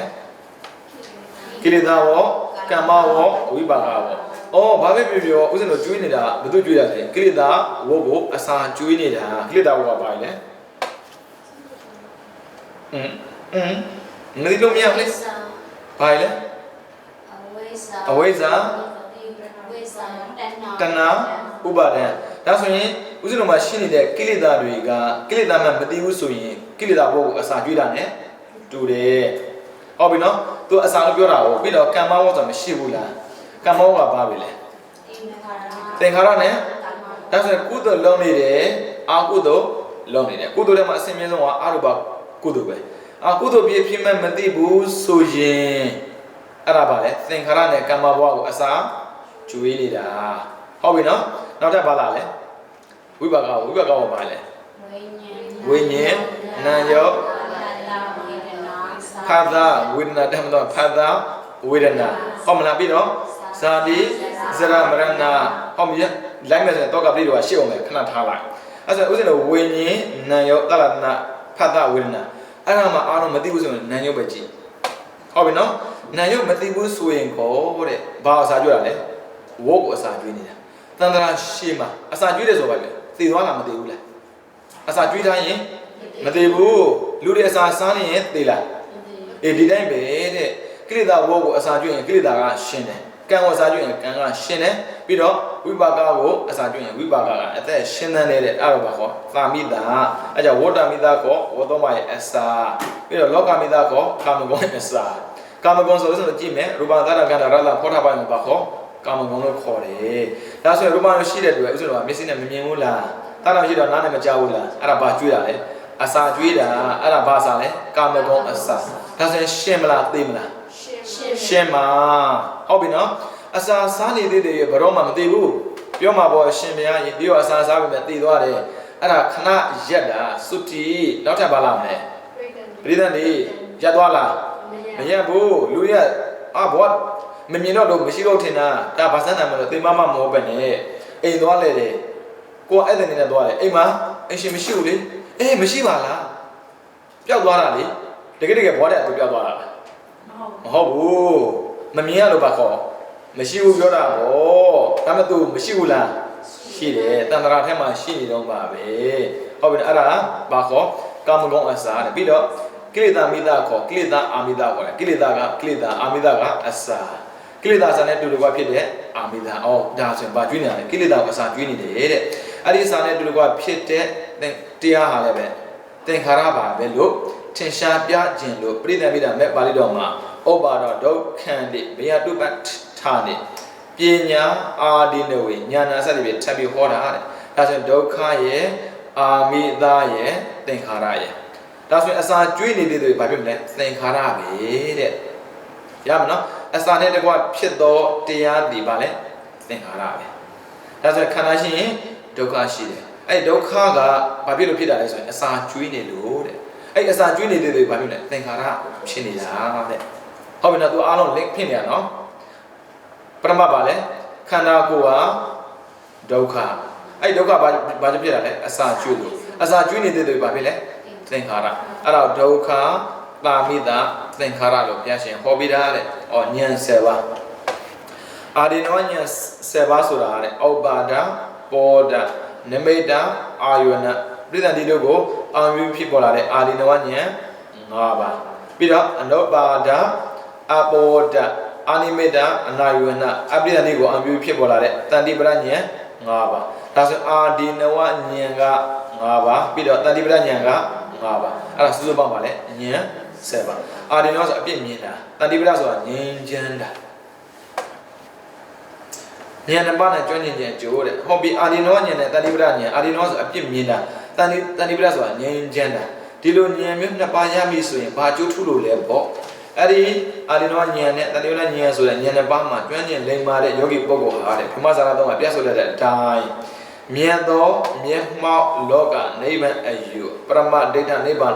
ပရမဒိဋ္ဌဓမ္မနိဗ္ဗာန်ဝါဒစတဲ့မိစ္ဆာယူမျိုးကြောင့်မတုံလို့တော့ဘူးတဲ့ဆိုလိုတာကဗျာသူများပြောလို့ယုံတဲ့ထက်မှာသူမပါတော့ဘူးဘယ်တော့မှအမှားလဲမယူဘူးအမှားလဲမမြင်ဘူးအမှားလဲမတွေးတော့ဘူးဘာဖြစ်လို့လဲသူတွေးတာအမှန်တွေးတာလို့ဘာတွေးလဲဆိုတွေးသမျှအရာအလုံးဘာဖြစ်နေလဲအပြစ်တွေပဲလေအပြစ်ကိုအပြစ်လို့မြင်တာကအပြစ်မှမဟုတ်တာအပြစ်ကိုအပြစ်လို့မမြင်တာကအပြစ်ခန္ဓာကိုအပြစ်မြင်လို့မြင်တာအပြစ်မှမဟုတ်ဘဲနဲ့ခန္ဓာကိုအပြစ်လို့မမြင်တာအပြစ်ဒါကြောင့်မို့ခန္ဓာနဲ့ပတ်သက်ပြီးသူအပြစ်မြင်တာမို့လို့တဲ့ဘယ်လိုနည်းနဲ့မှမိစ္ဆာယူစရာအကြောင်းမှမရှိတော့တာခန္ဓာရှိနေတဲ့သူသိမှာကိုအဲ့ဒါဘာခေါ်အာဒီနဝအာဒီနဝဉာဏ်ရပြီဆိုပါလားမလဲနေဘိဓာနေဘိဓာဆိုရင်ငြင်းခွေးတာကိုပြောတာအပြစ်မြင်လာပြီဆိုရင်ဗျာဘယ်လိုနည်းနဲ့မှဒီလိုနဲ့အတူနေလို့မရတော့ဘူးလေဒီတိုင်းပဲခန္ဓာနဲ့အတူနေဖို့ဆိုတာမဖြစ်နိုင်တော့ဘူးယောနဓမ္မသင်္ခါရတရားမှန်တယ်မြတ်ဖို့တဲ့အပြစ်အာဒီနောအနေနဲ့ရှုမှန်လျက်ရှိတဲ့ယောဂီပုဂ္ဂိုလ်အလုံးစုံသောဘဝယောနိဂတိဝိညာဏထိတိတတ္တဝါဒတို့မှာတရှိနေအမျက်မပြတ်ပျက်စီးလျက်ရှိတဲ့သင်္ခါရတရားအပေါင်းမှာညှိငွေ့နေပါတယ်တဲ့ပြင်းနေတယ်ပျော်ရွှင်မှုမရှိတော့ဘူးအဲ့ဒါကိုပဲနေပိဒာဝေဒနာဉာဏ်လို့ခေါ်တယ်။ပြင်းတယ်ဆိုတာထိနာပြောတာမဟုတ်ဘူးနော်။မပျော်ရွှင်တာဗိဓာပြောတာမဟုတ်ဘူးနော်။ဒါဉာဏ်နဲ့ပတ်သက်ပြောတာ။သင်္ခါရသဘောတရားကိုပိုင်ဆိုင်တဲ့ခန္ဓာနဲ့ပတ်သက်ပြီးတော့လေဒီခန္ဓာနဲ့ပတ်သက်သူလုံးဝပျော်ရွှင်မှုမရှိတော့ဘူး။ဘာဖြစ်လို့လဲ။အမြဲတမ်းဖြစ်နေနေဆက်နေတယ်အမြဲတမ်းမကောင်းတာနဲ့နေဆက်နေတော့ဒီခန္ဓာကိုပိုင်ဆိုင်မှာကိုကညင်ငွေ့လာတာဥပမာနဲ့ပြောရမယ်ဆိုရင်ဥပမာပြစေတကုတ်တောင်ချင်မှာစေတကုတ်တောင်ချင်မှာကပျော်ရွှင်တဲ့ရွှင်သားမင်းဟာဒွန်ဆန္ဒရွာတကအနီးမှာမတန်းရှင်းတဲ့ရဲ့အင်းမှာမပျော်မွေ့ပဲအန်ကြီးခုနိုင်နိုင်တာပျော်မွေ့သလိုအဲ့ဒီလိုပါပဲယောဂီပုဂ္ဂိုလ်လည်းပဲအပြည့်အနေနဲ့မြင်ပြီးတဲ့အမျက်မပြတ်ပစ္စည်းတက်တဲ့ယုံနဲ့ဓမ္မသင်္ခါရတွေမှာမပျော်တော့ပါဘူးတဲ့သူကဥပမာပေးတာကစေတကုတ်တောင်ချင်မှာပဲနေလေးရှိတဲ့ရွှင်သားတထောင်သားတွေနေတဲ့ရွာမှာသူလုံးဝမပြောသလိုပဲတဲ့ခန္ဓာဉာဏ်ရောက်တရားနဲ့ပတ်သက်ပြီးယုံနဲ့ဓမ္မသင်္ခါရတရားတွေကိုမြင်တဲ့ပုဂ္ဂိုလ်ဟာလည်းပဲမပြောနိုင်တော့ပါဘူးတဲ့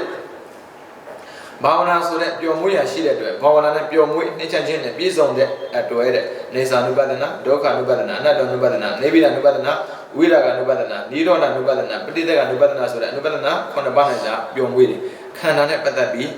ပြောတဲ့စိတ်မရှိတော့ဘူးဒါပေမဲ့တရားမှတ်တာဆိုရင်တော့ပြောနေတယ်အမှဝိပဿနာရဲ့အမျိုးမျိုးပဲနောက်ဥပမာတစ်မျိုးကြတော့ရွှေလောင်အိမ်မှာထက်ပြီးတောင်ခံထားတဲ့သားတော်တည်းချစ်သိမ့်မင်းဟာအဲ့ဒီရွှေလောင်အိမ်မှာမပြောမွေးပဲတကယ်ဆိုရွှေလောင်အိမ်ဆိုပြောစရာကောင်းတာပေါ့ဒါပေမဲ့ तू မပြောဘူးတဲ့ယူဇနာ3000ကျန်ပြက်လဲဟီမော်တာတောင်အရက်မှာသာပြောမွေးတယ်လို့အော်ဒါဆိုဟီမော်တာတောင်ဘယ်လောက်ကျလဲဆိုရင်ယူဇနာ3000ကျက်တယ်ပေါ့အဲ့ဒီမှာပဲပြောမွေးတယ်လို့ပါပဲတဲ့ယောဂီဘုံကလည်းပဲကာမရူပအရူပဆိုတဲ့ဘုံသုံးပါးမှာမပြောတော့ပဲနဲ့အနေစာဒုက္ခအနတ္တဆိုတဲ့သဘောတရားမှာသာပြောမွေးနေတော့ပါတဲ့တခြားဥပမာတမျိုးပြောမှာဆိုရင်ကောင်းကင်မှာပြန်သွားနေဆွမ်းရှိတဲ့ဒီကုံလုံးဖြူဆွနေတဲ့ဆက်လက်စင်မြာမျိုးလက်မှာမပြောမွေးပဲဆက်လက်အိုင်ရှိရဟိမောတာတောင်းမှာသာပြောမွေးတယ်လို့ပဲယောဂီပုဂ္ဂိုလ်လည်းပဲယောနာဓမ္မသင်္ခါရအလက်မှာမပြောမွေးပဲနဲ့ယောနာဓမ္မသင်္ခါရမရှိတော့မဟုတ်မမြတ်မို့လေးစားစားတွေရှုမှတ်ရမှာပဲပြောမွေးနေတာပါတဲ့အဲ့ဆိုပါလေနိဗ္ဗာန်ကိုသာစိတ်ညွတ်ကိုင်းနေတော့ဤတဲ့နိဗ္ဗာန်ဆိုတာနိဝါဏခန္ဓာကင်းရတော့မဟုတ်တဏှာကင်းအောင်အောင်စိုက်နေပါတယ်တဲ့အတိပ္ပယ်တို့ပြီးအတန်ကွဲပြားတဲ့ဉာဏ်၃ပါးဘေယတုပ္ပဒနာဉာဏ်အာဒီနဝဉာဏ်နိဗ္ဗာန်ဉာဏ်ဆိုတဲ့ဉာဏ်၃ပါးအနိတိပ္ပယ်တူတူပါပဲတဲ့ဟုတ်တယ်ဘေယဆိုတာကြောက်တာအာဒီနဝအပြစ်နိဗ္ဗာန်ကငြင်းငွေတာအဲ့ဒီဉာဏ်၃ပါးတဲ့ဒိဗ္ဗေကတူတူပဲတဲ့ဒါပေမဲ့အတန်အားပြီးတော့ကွဲတယ်ဒါကြောင့်မြတ်စွာရှေ့ဆရာတွေကဘေယတုပ္ပဒနာဉာဏ်တစ်မျိုးတည်းကိုပဲနာမည်၃မျိုးရနေတာပါတဲ့သင်္ခါရမှန်တဲ့များကိုကြောက်ွက်နေနဲ့မြင်ရင်ဘေယတုပ္ပဒနာဉာဏ်သင်္ခါရမှန်တဲ့များကိုအပြစ်နေတဲ့မြင်ရင်အာဒီနဝဉာဏ်အဲ့သင်္ခါရတရားမှန်တဲ့များကိုညင်းငွေဖြစ်ပေါ်ရင်နေပြီးတာဉာဏ်လို့ဆိုတယ်တကယ်တကယ်ပါလေဘေယတုပ္ပဒနာဉာဏ်ပဲဘေယဉာဏ်တစ်ပါးလည်းပဲဒါပေမဲ့အမြင်ပုံကွဲတယ်တဲ့ကြောက်စရာမြင်ရင်ဘေယအပြစ်မြင်ရင်အာဒီနဝညင်းငွေရင်နေပြီးတာဩဉာဏ်တစ်ခုတည်းနဲ့နာမည်၃မျိုးရတာကဘေယဉာဏ်ဟုတ်ပြီနော်အဲ့ဒါ68ကမေးဖို့တယ်ဗျနာမည်တစ်ခုတည်းနဲ့ဉာဏ်သုံးခုဖြစ်တာဉာဏ်ကဘာလဲဆိုတော့ဘေယဉာဏ်ရဲ့အာဒီနဝဉာဏ်ရဲ့နေပိဒဉာဏ်ရဲ့အော်မုံစီတုကမြတ်တာမုံစီတုကမြတ်တာဆိုတာလွတ်ချင်တာနေပိဒဉာဏ်နဲ့ညီငွေနေတဲ့ယောဂီပုဂ္ဂိုလ်ကအလုံးစုံသောဘဝယောနိဂတိဝိညာဏတိတတဝတတတဝတမှာတည်ရှိနေတဲ့ခဏမစက်တဲအမြဲမပြတ်ပြည့်စည်လျက်ရှိတဲ့ယောနနာမှာသင်္ခါရတရားထဲမှာဘယ်သင်္ခါရကမှညှိပြောင်းမှုမရှိတော့ဘူး။အော်အရင်ကဆိုရင်လေမျက်စိလေးတို့နားတို့ပြီးတော့7တို့စသည်ပဲတခုခုအတွက်မဲ့နေသေးတယ်။တက်မဲ့နေသေးတယ်။တွက်ကတ်နေသေးတယ်။ဒါပေမဲ့ဗျာဒီလိုမျိုးတရားကိုမြင်လိုက်တဲ့ချိန်မှာတွက်ကတ်မှုမရှိတော့ဘူးတဲ့။အဲ့ဒီသင်္ခါရတရားအပေါ်မှာလည်းပဲလွန်မြောက်လို့တဲ့စန္ဒကျွညင်တဲ့စန္ဒတဖွာဖြစ်ပေါ်နေတယ်တဲ့။အဲ့ဒါကိုပါလေမုံစီတုကမြတ်တာတဲ့။အော်ခန္ဓာမှာတက်မဲ့စိတ်လုံးဝမရှိတော့ဘူး။အော်အစာစားခြင်းမလို့သာသူ့အစာကျွေးရတာရေချိုးခြင်းမလို့သာရေချိုးရတာအော်အရှက်ကြောင့်ကောက်ွယ်ဖို့သာသူအဝိုးဝါတာဒီတဲ့ပုံပြီးသူ့မှာလုံးစရာမရှိတော့ဘူးတတ်မဲ့စရာမှမရှိတော့တာအော်ဒီဟာကြီးကိုဘလောက်ပဲပြုပြင်ကိုကိုတော့ပြည့်စည်အောင်သူလုပ်နေတာပဲအော်အဲ့ဒါသိတဲ့တွေ့တတ်မဲ့မှုမရှိဘဲနဲ့လွတ်ချင်တဲ့စန္ဒပေါ်နေရင်မော်စီလူကမြတ်တာညင်းတဲ့ဥပမာနဲ့ပေါ်ပြမယ်ဆိုရင်ပိုက်ကွန်မိနေတဲ့ကမွေးကက်ခန်းတဲ့ဖာလောင်ရင်မှာအလောင်ခန်းတဲ့တောကျက်ကြောကွဲမှာမိနေတဲ့သားသမင်အလံပဲဆရာရဲ့လက်တွင်းကိုရောက်နေတဲ့မွေညွန်နေတဲ့စင်ပြောင်ဂလုံကန်ခတွင်ရောက်နေတဲ့နဂါရောက်ခတွင်ရောက်နေတဲ့လာရန်သူဝန်းတဲ့ယောက်ျားစားတဲ့ပုံကိုယ်တွေအနှောင်ဖွဲ့ဘေးရင်အသီးသီးမှလွန်မြောက်လို့တဲ့စန္ဒတပွားပွားဖြစ်နေတယ်လို့ပါပဲအဲ့ဥပမာကြီးမေးခုတယ်ဗျအော်မွေကက်ခံတဲ့ဖားမှာလွတ်ချင်တဲ့ညံဆိုရင်မုံစီတုကမြတ်တာညံဒါဆိုရင်အဲ့ဒီမှာသူကျက်တဲ့ဥပမာသူမေးလို့ရနော်ရောက်ခံတွင်ရောက်နေတဲ့လဘမှာလွတ်ချင်တဲ့ဆန္ဒပြစ်ပေါ်တဲ့ညံဆိုမုံစီတုကမြတ်တာညံပဲအဲ့ဒါ88ကမေးခုတယ်ဗျအဲ့ဒါလေးဥပမာလေးမှတ်ထားပေါ့ပြီးတော့ပရိသင်္ခာနုပဒနာဉာဏ်အော်မောစီကမြတ်တာအဲ့လောက်များဖို့သူကဘာလဲဆိုတော့လွတ်ချင်တဲ့ဆန္ဒလေးပေါ်ရုံပဲအော်ပရိသင်္ခာနုပဒနာဉာဏ်အဲ့တော့ဥစ္စာတော့ပရိသင်္ခာဉာဏ်လို့သူကသုံးတာဟုတ်အလုံးစုံသောဘောယောနိဂတိဝိညာဏတိတတဝါဒတို့မှာတည်ရှိနေတဲ့အမြဲမပြတ်ပြည့်စုံတဲ့ရှိတဲ့ယုံနာမှာသင်္ခါရတရားတွေကနေပြီးတော့လွန်မြောက်လို့တဲ့ယောဂီပုဂ္ဂိုလ်ဟာတနည်းပြောမယ်ဆိုရင်တော့မောစီတုကမြတ်တာဉာဏ်ရထားတဲ့ယောဂီပုဂ္ဂိုလ်ဟာသင်္ခါရတရားတွေမှာလွန်မြောက်ဖို့အတွဲအဲ့ဒီသင်္ခါရတရားတွေကိုပဲပရိသင်္ခာနုပဒနာဉာဏ်နဲ့လက္ခဏာသုံးပါးတင်ပြီးတော့ရှုမှတ်တယ်ကွက်ပြချမ်းသာလို့ဆိုကြည့်မယ်သူကပထမဆုံးဥစဉ်တော့ဘာမှတ်ခဲ့လဲဆိုတော့အနေစာဒုက္ခအနတ္တနော်ရမယ်နော်ဉာဏ်စဉ်7ပါးမှာဉာဏ်ကပထမဆုံးပေါ်တာကဘာလဲနာမရူပပရိစ္ဆေဒဉာဏ်နောက်ထပ်ပေါ်တာကပစ္စယပရိက္ခဉာဏ်အဲ့ဒါကကြာခြင်းမှကြာမယ်နော် နောက်ထပ်သူကြောက်လာမှာကဘာလဲတမတရညံကြာတော့မှာချက်ချင်းပေါ်ဖို့ဆိုတာတော့တော်တာပုဂ္ဂိုလ်တွေမဟုတ်ဘူးအဲ့ဆိုတော့ပထမဆုံးပေါ်တာအနေစာဒုက္ခအနတ္တအနေစာဒုက္ခအနတ္တနေတော့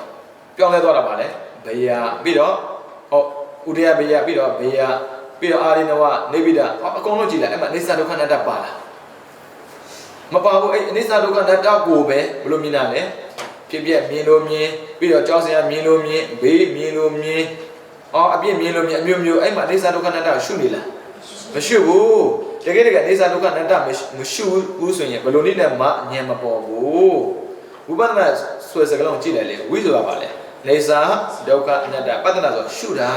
ဒါဆိုရင်စဉ်းစားကြည့်ဥရိယဘေယဉာဏ်နေပြီးတော့ဘယ်ထိလဲဆိုရင်မောစီဒုက္ခမြတ်တာဉာဏ်ထိအနေစာဒုက္ခအနတ္တရှုနေလား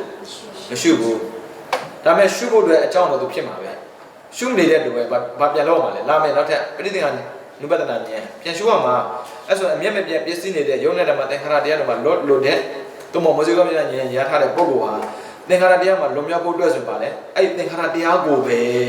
ပဋိသင်္ခါဉာဏ်နဲ့လက္ခဏာသုံးပါးတင်ပြီးပြန်မှတ်ဒါဆိုရင်ညင်ွေတာတွေအပြစ်တွေမြင်နေတဲ့ဘာပဲပြန်မှတ်မှာလဲခန္ဓာမှာရှိနေတဲ့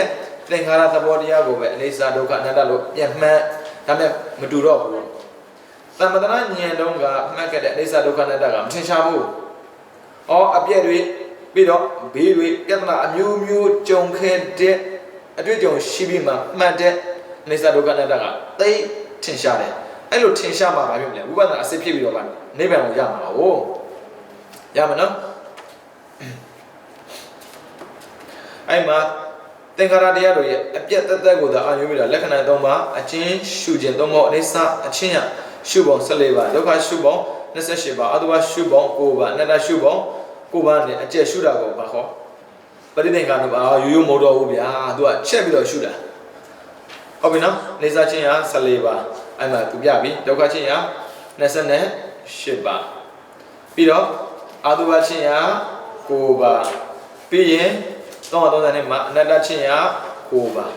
ဒီလိုမျိုးအနိစ္စဒုက္ခအနတ္တကိုရိုးရိုးမဟုတ်ဘဲနဲ့အကျက်ချက်ပြီးတော့ဗာဖြစ်လေရှုမှတ်တာကိုဘာခေါ်ပฏิသင်္ခါပฏิသင်္ခါဉာဏ်ဆိုတာတာမန်မဟုတ်ဘူးအနိစ္စဒုက္ခအနတ္တရှုတာတော့မှန်တယ်ဒါပေမဲ့ဗာလဲအသိစိတ်ရှုတာအမလေးပြောရင်တော့ပြီးမှမဟုတ်ဘူးလေဒါရှုမှတ်တဲ့ပုံကိုတရားသိရမယ်ဟာဟုတ်ပြီအောက်ဆုံးမှာသူပြတယ်332အောက်ဆုံးမှာတစ်ဖန်ရှုမှတ်ခြင်းအကျိုးဘာဖြစ်လို့ပฏิသင်္ခါဉာဏ်ကပြန်ပြီးတော့အနိစ္စဒုက္ခအနတ္တရှုရတာတော့ဒီလိုမျိုးရှုမှတ်သုံးသပ်တဲ့ယောဂီပုဂ္ဂိုလ်ဟာတဲ့လက္ခဏာ၃ပါးတင်ပြီးတော့သင်္ခါရတွေကိုသိသိရှုမှတ်ပြီးဖြစ်သွားတာပါပဲတဲ့ဘာဖြစ်လို့လဲဆိုတော့တပံပြန်ပြီးသိသိရတယ်လဲဆိုရင်တဲ့သင်္ခါရတရားတို့ရဲ့ဆုံးလုံးကြောင့်နိလန်းကိုပြည့်မြောက်ပြည့်စုံစေခြင်းအကျိုးမှာတပံပြန်ပြီးတော့ရှုမှတ်သိသိတယ်ဆိုလိုတာကဒီသင်္ခါရနဲ့ပတ်သက်တော့ပြတ်ပါတယ်ဆွမ်းလန်းမှုမရှိတော့ဘူးအဲ့ဒါမျိုးကိုပြကြည့်တော့ခါထပ်ပြီးတော့ဗာဖြစ်လဲနေစာဒုက္ခအနတ္တရှုတာဒါလည်းမှန်တယ်ပဲဗျဦးဇင်းတို့ဒီမဲ့ဖို့မရဘဲနဲ့လေနေစာဒုက္ခအနတ္တထင်တာကြည့်တရားထိုင်တော့ခဏပါဗာဖြစ်လဲပြတ်တယ်ထင်တာတရားထိုင်ထားလာကြည့်ပါလားပြတ်လားလုံးဝမပြတ်ဘူးပဋိသင်္ခါဉာဏ်ပြပါလားမလားအနုလောမဉာဏ်လာတော့မှလေကတ်နေတာဟုတ်တယ်မလားအဲ့ဒါကြောင့် तू ကပြတ်သားတဲ့ဆိုတာကိုပြဖို့တယ်တဲ့တက်ခါပြန်ပြီးရှုမှတ်တာပါတဲ့လောကဥပမာနဲ့ပေါ်ပြခြင်းတဲ့တန်ခါတဲ့တရားဟာမြုံထောင်တယ်ဆိုတာဆိုတယ်မြုံဆိုတာငါ့ကိုဖန်တဲ့ငါအိမ်ပဲပြောပါဆိုအပေါကဝင်တော့ကတီးတီးလေးပဲအထက်ကြောင့်အကျယ်ကြီးဒါပေမဲ့ပြန်ထွက်လို့မရဘူးဘာဖြစ်လို့ဆိုတော့ဝင်တဲ့အပေါက်ကိုသူကအကျယ်ကြီးလှုပ်ထားပြီးတော့ထွက်တဲ့ပေါက်ကိုသေးလေးလှုပ်ထားတယ်မှန်ပြောင်းနေတူတူပဲမှန်ပြောင်းအောင်ကြည့်လိုက်မယ်ဆိုရင်ဘာလဲဆိုတော့မျက်စိနောက်အကိုက်ရင်တေးသေးလေးအပြင်မှာရှိရင်အကျယ်ကြီးဒါပေမဲ့ဝင်လာရင်ပါလေအကျယ်ကြီး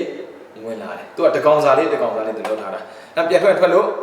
မရတော့ဘူးမြုံလို့ခေါ်တယ်ခဏအကြာတဲ့အဲ့ဒီတန်ငါတဲ့ဟာမြုံတွင်းလက်နှိုက်တွင်းကြီးတဲ့ခါမှာမွေရဲ့လက်ဘင်းကိုဆုပ်ကန်မိတယ်တဲ့ဘာထင်လဲဆိုငါထင်တဲ့မွေရဲ့လက်ဘင်းကိုကန်မိတယ်ဝန်းမတတနဲ့ငါရပြီဆိုပြီးတော့ရေပေါ်သို့မြတ်ပြလိုက်တဲ့ခါမှာလက်ရဲ့30ကိုတွေ့မိပြီမွေကြီးပါလားလို့ပြောဆိုပြီးကြောင်းတဲ့ကြားဖြစ်သွားတယ်တဲ့ပြီးတော့အဲ့ဒီမွေဆိုးရဲ့အပြစ်ကိုဆင်ချင်းပြီးတော့စောက်ကန်ထားတာကိုညှင်းငွေသွားတယ်မွေကိုမကန်ရင်တော့ဘူးဒါကြောင့်မို့တဲ့မွေကိုလွှတ်ပြင်းခြင်းတဲ့အတွက်လွှတ်ပြမဲ့နိလန့်ကိုဆောင်ရွက်တယ်ပရမဇော မွေရပတ်ခံထားတဲ့လက်ကိုအမိမှာစိုက်တော့ဖြည့်ပြီးလက်ရုံးကိုမြောက်ပြီးဥကောင်းထက်နဲ့နှစ်ပတ်သုံးပတ်ခန့်ကိုရင်းလေရဲ့မွေအားနဲ့ရွေပြန်လက်မကန့်နဲ့အောင်လုပ်ပြီးမှသွားလျော်ဟဲ့လို့မွေစိုးကိုဖွင့်ပြလိုက်တယ်တဲ့။ဘာကြောင့်ဆိုတော့မွေကခေါင်းကန်လိုက်ပြီဆိုရင်အမိကပြန်ပတ်တယ်။အမိပတ်ထားရင်မွေကိုလှုပ်လို့မရဘူး။အဲ့ဆိုဘာလဲအမိကိုဖြေလိုက်တဲ့။ဖြေပြီးရင်ဘာလုပ်ရလဲ။မှုရတယ်။မွေဆိုတဲ့တော်ကဥစ္စာတို့ဒီအယိုးလေးတွေနဲ့သူဆက်ထားတာကိုအဲ့ဆိုသူသွားရင်ဒီလိုခွေးကောက်သွားတာအဲ့ဒါကိုကိုကမှုလိုက်ပြီဆိုပါလေအေးအယိုးတွေကပြုတ်သွားအယိုးစပြုတ်သွားတယ်ကိုကိုပြန်ကြိုက်ဖို့မဖြစ်နိုင်တော့ဘူးပြန်မကြိုက်ဘူးဆိုပေမဲ့မွေကိုကိုကကြောက်တာကိုဘာလို့မှလဲပြင်းမဲ့နေရဘူးကြည့်ပြီးတော့ပြင်းလိုက်တယ်လို့ပဲတဲ့အဲ့ဒါနောက်ချက်ချင်းပဲကန်းစားတော့အလင်းမြတ်စွာပြန်တက်လာပြီဟာတငယ်ချင်းတို့ငါမွေကြိုက်ခံပဲဘေးကနေတော့တီတီလေးလွတ်သွားတယ်ဆိုပြီးတော့အန်ဒရယ်ကျုံရတဲ့အရက်ကိုလှမ်းမြော်ကြည့်ပြီးတော့ရက်နေတယ်လို့သူကြုံခဲ့တဲ့နေရာကိုပြန်ကြည့်တယ်လို့ပဲတဲ့အဲ့မှာဥပမာသူပြရတယ်တစ်ငါမိပြီချင်းတဲ့ငွေရက်လည်းပင်ကိုဆုံးမမိတဲ့တငါတဲ့ရဲ့ဝမ်းမြောက်ဝမ်းသာဖြစ်ရကာလကဲ့သို့ခန္ဓာကိုယ်အရဘောကိုအစာကလေးကရရှိထားတဲ့ယောဂီပုဂ္ဂိုလ်ရဲ့ဝမ်းမြောက်ဝမ်းသာဖြစ်ရကာလကိုမှတ်တယ်အဲ့ဒါ95 2004ကမေးဘူးနောက်ထပ်လာမယ်မြုံဝါမမွေကောင်းကိုထောက်ပြီးတော့မွေရဲ့လက်ရဲ့3ဆင့်ကိုတွေးမြင်တယ်လို့ယောဂီပုဂ္ဂိုလ်ရဲ့ကဏ္ဍပညာကိုဖောက်ခွဲပြီးတော့သင်္ခါရတော်နဲ့လက္ခဏာ3ပါးတင်းပြီးရှုမှတ်တာကိုမှတ်မွေမှတ်သိတဲ့အတွက်အကြောင်းကြောင့်ထက်လက်မှုပေါ်တယ်လို့ယောဂီပုဂ္ဂိုလ်မှာမရဉာဏ်ဖြစ်တာမှတ်ပြီးတော့၄မွေဆိုးရဲ့အပြည့်ကိုဆင်ခြင်တယ်လို့ယောဂီပုဂ္ဂိုလ်ရဲ့အာရိနဝဉာဏ်ဖြစ်တာကိုမှတ်တဲ့မွေဆိုးကိုကံပြီးထားတယ်လို့မွေဆိုးကိုကံပြီးထားတဲ့အတွက်ဆက်ဆော့ညှိမ့်တယ်လို့နေပိတဉာဏ်ဖြစ်တာကိုမှတ်မွေကိုလွှတ်ပြခြင်းတဲ့အတွက်ယောဂီပုဂ္ဂိုလ်လွှတ်ပြခြင်းတယ်လို့ယောဂီပုဂ္ဂိုလ်ရဲ့မောဇီတုကမြတ်တဲ့ဉာဏ်ကိုမှတ်တန်ခါးတဲ့မွေကိုလွှတ်ပြမဲ့နည်းလမ်းကိုဆောင်ရွက်တယ်လို့ယောဂီပုဂ္ဂိုလ်လည်းပဲပြည့်စုံတဲ့ဉာဏ်နဲ့သင်္ခါရတရားတို့မှာလက္ခဏာ၃ပါးကိုတရားကိုလက္ခဏာ၃ပါးတရားကိုဆင်ခြင်တာလို့မှတ်ရတယ်တန်ခါးတဲ့မွေကိုပွင့်ရလှက်ပတ်ပြီးအောင်နဲ့အောင်လုပ်ပြီးမှမကန့်အောင်လုပ်ပြီးမှသိရလွှင့်ပြပြီးတော့လွှင့်ပြလိုက်တယ်လို့ယောဂီပုဂ္ဂိုလ်လည်းပဲလက္ခဏာ၃ပါးတင်ပြီးတော့သင်္ခါရတရားတွေကိုပွင့်ရလှက်ပတ်ပြီးတော့အားနဲ့အောင်ပြုပြီးအနေစာဒုက္ခသူဘအတ္တအချင်းအပြည့်တစ်ခါထပ်ပြီးပေါ်မလာအောင်မှတ်လို့မှတ်ပုံနဲ့မှတ်ပေါ်လေသူအချက်ဆက်ချက်ကိုပြောတာတမ္ပတရဉာဏ်ဥရိယမဉာဏ်အဲ့လိုမျိုးဉာဏ်ဆက်7ပါးကိုဘာနဲ့ဥပမာပေးလဲဆိုတော့မျောထောင်တဲ့လူငွေမိတာနဲ့ဥပမာပေးထားတယ်ပြီးတော့ပြိဿမိနာမဲ့ပါဠိတော်ဟောဘုံတဲ့အဲ့ဒီမှာအနေစာတော်မနတိကရတော်နမိတ်နံပရိသင်္ခာညာဏဥပ္ပဇ္ဇတိကိစ္စမရှိပါဘူးပါဠိမသိကိစ္စမရှိအနေစာလို့နှလုံးသွင်းတဲ့ပုဂ္ဂိုလ်ဟာတဲ့သင်္ခါရနမိတ်ကိုတစ်ဖန်သိတဲ့အတွက်တစ်ဖန်သိတဲ့ဉာဏ်ပေါ်တယ်ဒုက္ခလို့နှလုံးသွင်းတဲ့ပုဂ္ဂိုလ်ဟာမပြတ်ဖြစ်နေတဲ့ဘဝဉာဏ်ကိုတစ်ဖန်သိတဲ့ဉာဏ်ပေါ်တယ်အနတ္တလို့နှလုံးသွင်းတဲ့ပုဂ္ဂိုလ်ဟာတဲ့နမိတ်ရဲ့ပေါ်တာရဲ့ကိုသိတဲ့ဉာဏ်ပေါ်တယ်တဲ့အဲဆိုရင်အနေစာလို့မှတ်ရင်ဘာပေါ်လဲသင်္ခါရနမိတ်ကိုသိတဲ့ဉာဏ်ပေါ်တယ်ဒုက္ခလို့မှတ်ရင်ဖြစ်စဉ်ဉာဏ်ကိုသိတဲ့ဉာဏ်ပေါ်တယ်အနတ္တလို့မှတ်ရင်နမိတ်ရောပေါ်တာရောမြင်တယ်အဲ့ဒါ91ကမေးဘူးတယ်အဲဆိုစာမျက်နှာ336သင်္ခါရုပ္ပခာဉာဏ်သင်္ခါရသဘောတရားမှာဥပ္ပခာသူပြောတော့မယ်ရွေကောတိကသုံးရတာနုပဒနာယောဂီပုဂ္ဂိုလ်ဟာ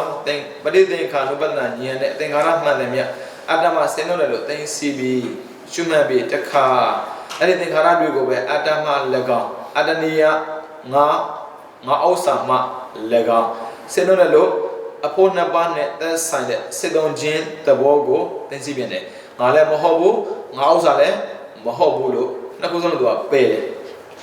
အဲ့လိုပယ်တဲ့အတွက်ဘာကြွရလဲဆိုတော့တဲ့တောင်းရတာဒီကောတိကတောင်းရတာနုပဒနာနဲ့သင်္ခါရတရားအပေါင်းကိုရှုမှတ်မဲ့ဆိုရင်တဲ့မိမိဆိုတဲ့အတ္တမိမိအသုံးဆောင်